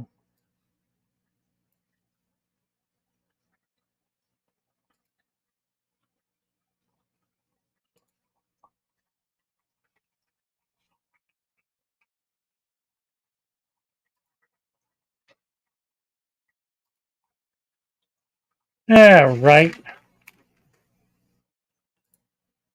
There's one of my favorites, the Tugelsi, and there are other species of this nano.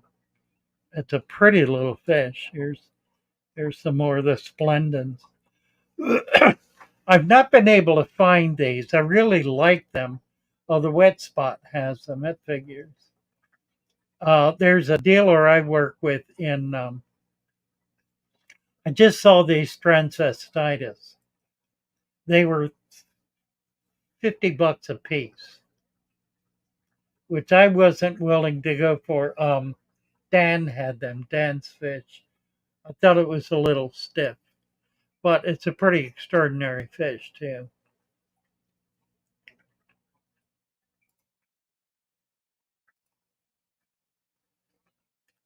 This is the one I like the best, the Perillis. I had some of these at one point. I had them in a tank, and they disappeared within a day. I had 6 or 8 of them. Never knew what happened to them, and I've not been able to get them since then. See who's got them. Aquarium, Glacier. Oh, that's Germany. Figures.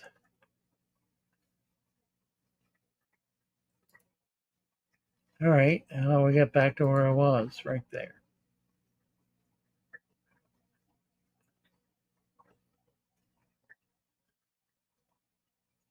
Perillis nudiceps. Here's the other one. The nudiceps. Very similar to Perillis. They're not quite as colorful. They don't have the iridescent. So they don't get over 2.5 inches. That's fine. Um, they're African, so they're a hard water fish. They're pretty easy to spawn. They're best kept in a species tank with a colony. They work with pots, and you need to feed live food. Hard water is perfectly appropriate. Let's see. And we got rid of that, I think.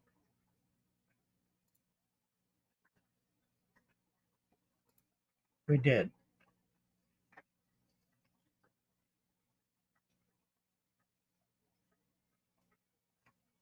Have I seen Frank's Bettas? I don't know. I saw some Bettas this 2 weekends ago, the likes of which I never saw before. There were 5 color Bettas. They had 5 colors on them. Never saw a Betta with 5 colors. I've seen a lot of Bettas with 3 colors, the so-called koi. I've seen a few with 4. Never saw any with 5. I got a pair, a male and a female. The finnage on the male, it was a double moon, was so immense that when I put it in my 12-gallon tank, it lasted one day and just died. It was so stressed out being in an environment that was too big for it. It's a fish that had obviously been grown out in a jar, and it just did not know how to act in a larger environment and could not swim well enough to be able to really get around easily. And just I think it died of shock. I really do. It was not disease. There was no other problem. No other fish in the tank died, including the female. It was a little heartbreaking because it was a spectacular fish, and I did not get the name of the breeder. But if I can still find the paperwork, I may be able to find them. Spectacular Betta.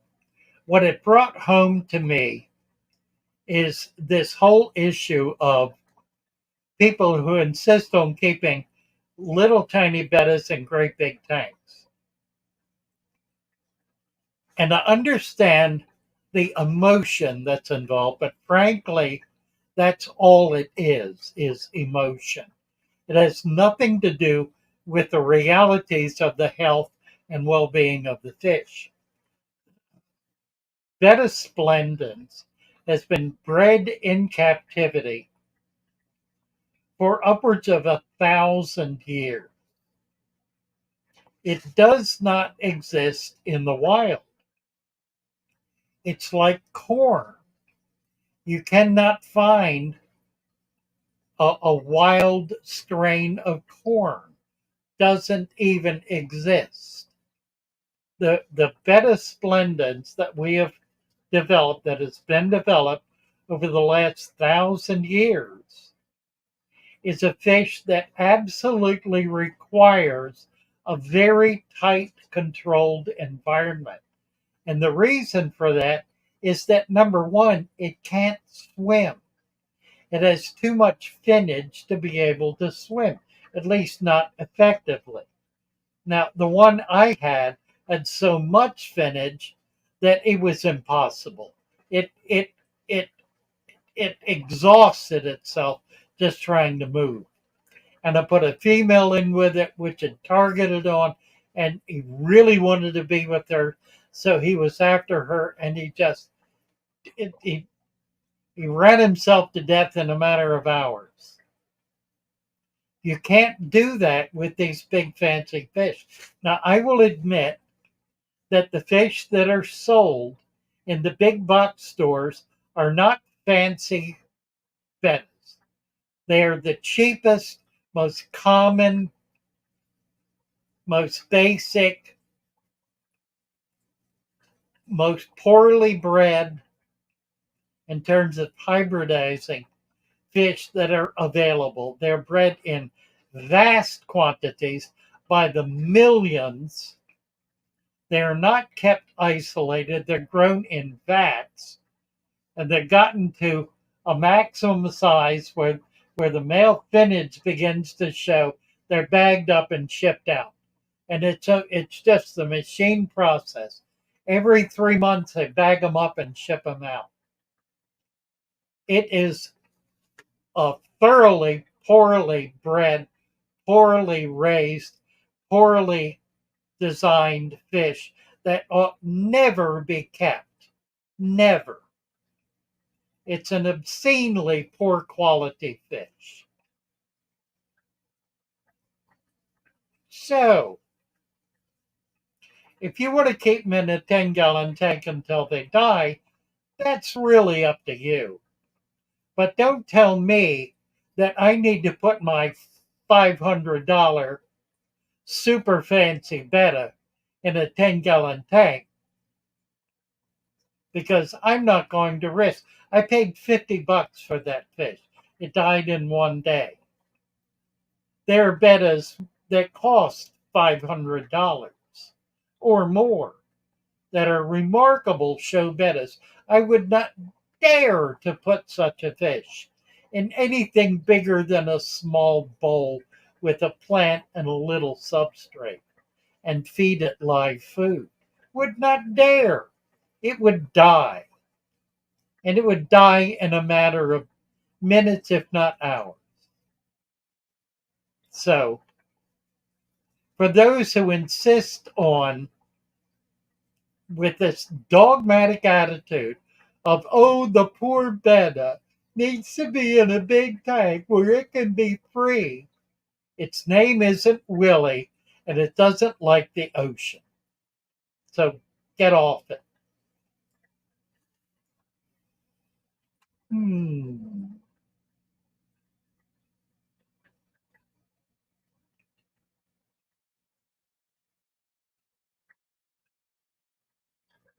embellis. Who has embellis? Dennis Engel has embellis in a 40 with 3 bristle nose. Lots of plants. Nice. Yes, they're a wild betta. The embellis is many of them are caught wild. They're still available wild. They have not been hybridized. I don't believe at all. Now there are some limited efforts that are going on to enhance color, and that's pretty effective. But by and large, the embellis are as they are in the wild.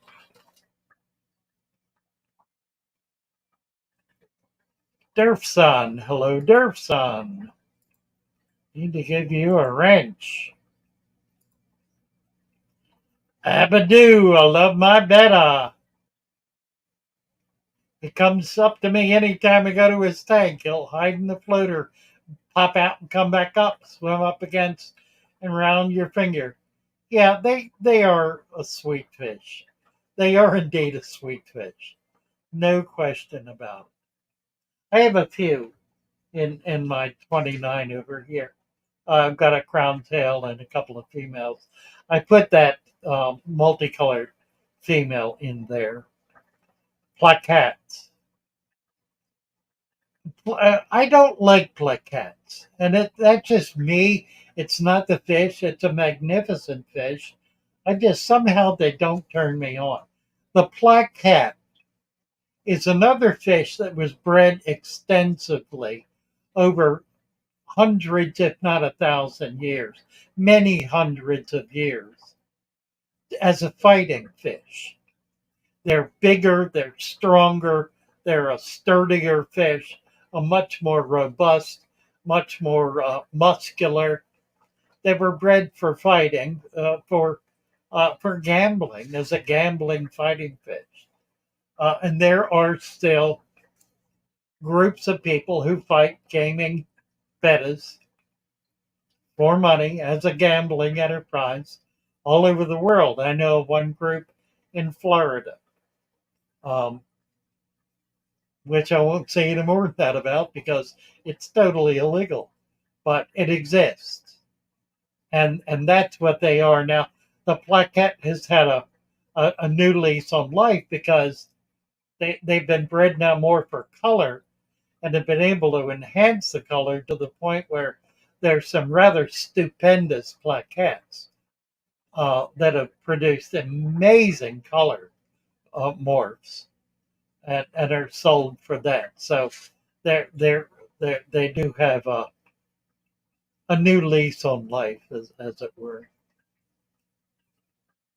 Yeah, these fish could not. The hybridized Betta splendids could not be returned to the wild. It would not survive.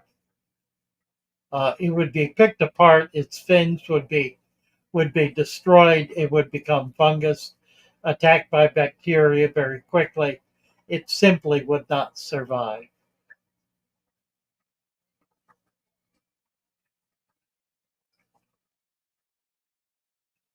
Detective Lopez, like when the zoos kept lions in small cage. Exactly right. Exactly right. That's precisely the issue. Except, which is why we do the natural tanks. But when you're talking about bettas, you're talking about a fish that cannot exist in anything like a natural environment. It simply does not have the body integrity to be able to do it. It is much too highly hybridized to be able to function. It's a fish that really ought not probably even exist. There are guppies like that.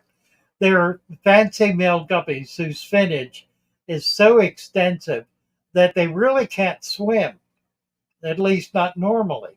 They're raised for show, and then their fins are trimmed so that they can breed. They can't breed with those big long fins.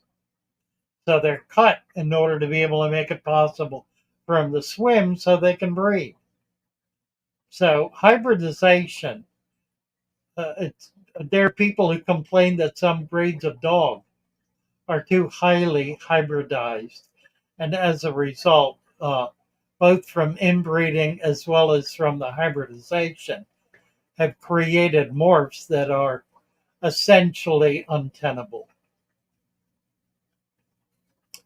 Dwayne Jackson, good evening to you, Dwayne. We're going to give you a wrench, and happy to have you with us. How we doing? We down to a few minutes.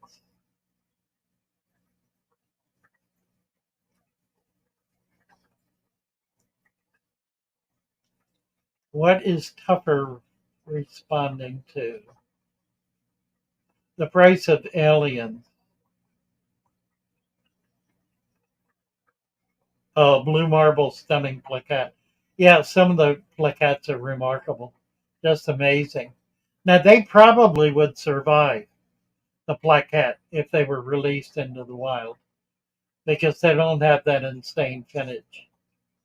People trim betta fishes too. Yeah, that's right, Lloyd. Absolutely. And for the same reason, to make it possible for them to swim and breed. You have a really spectacular fish and you want to breed it and it can't manage to swim well enough to be able to spawn. You trim its fins so it can. I've even seen the gonopodium on bettas trimmed because it's too extended. That happens especially with some of the hybridized swordfish. The long fin swords, their gonopodium gets so big that it won't function anymore, and so it's trimmed in order to make it functional. Enough of that. Male died after finishing rearing his second brood. Very good. Very good, Dennis. All right, my friends, we are out of time. Delightful to be with you. Great to be here. It's been super fun. Thoroughly enjoyed it. We'll try to get a few shorts out of this. And do come over to Discord. Join us there, especially if you have things you want to show off. Make sure you join us. Delighted to be with you. Bye for now. Love you all.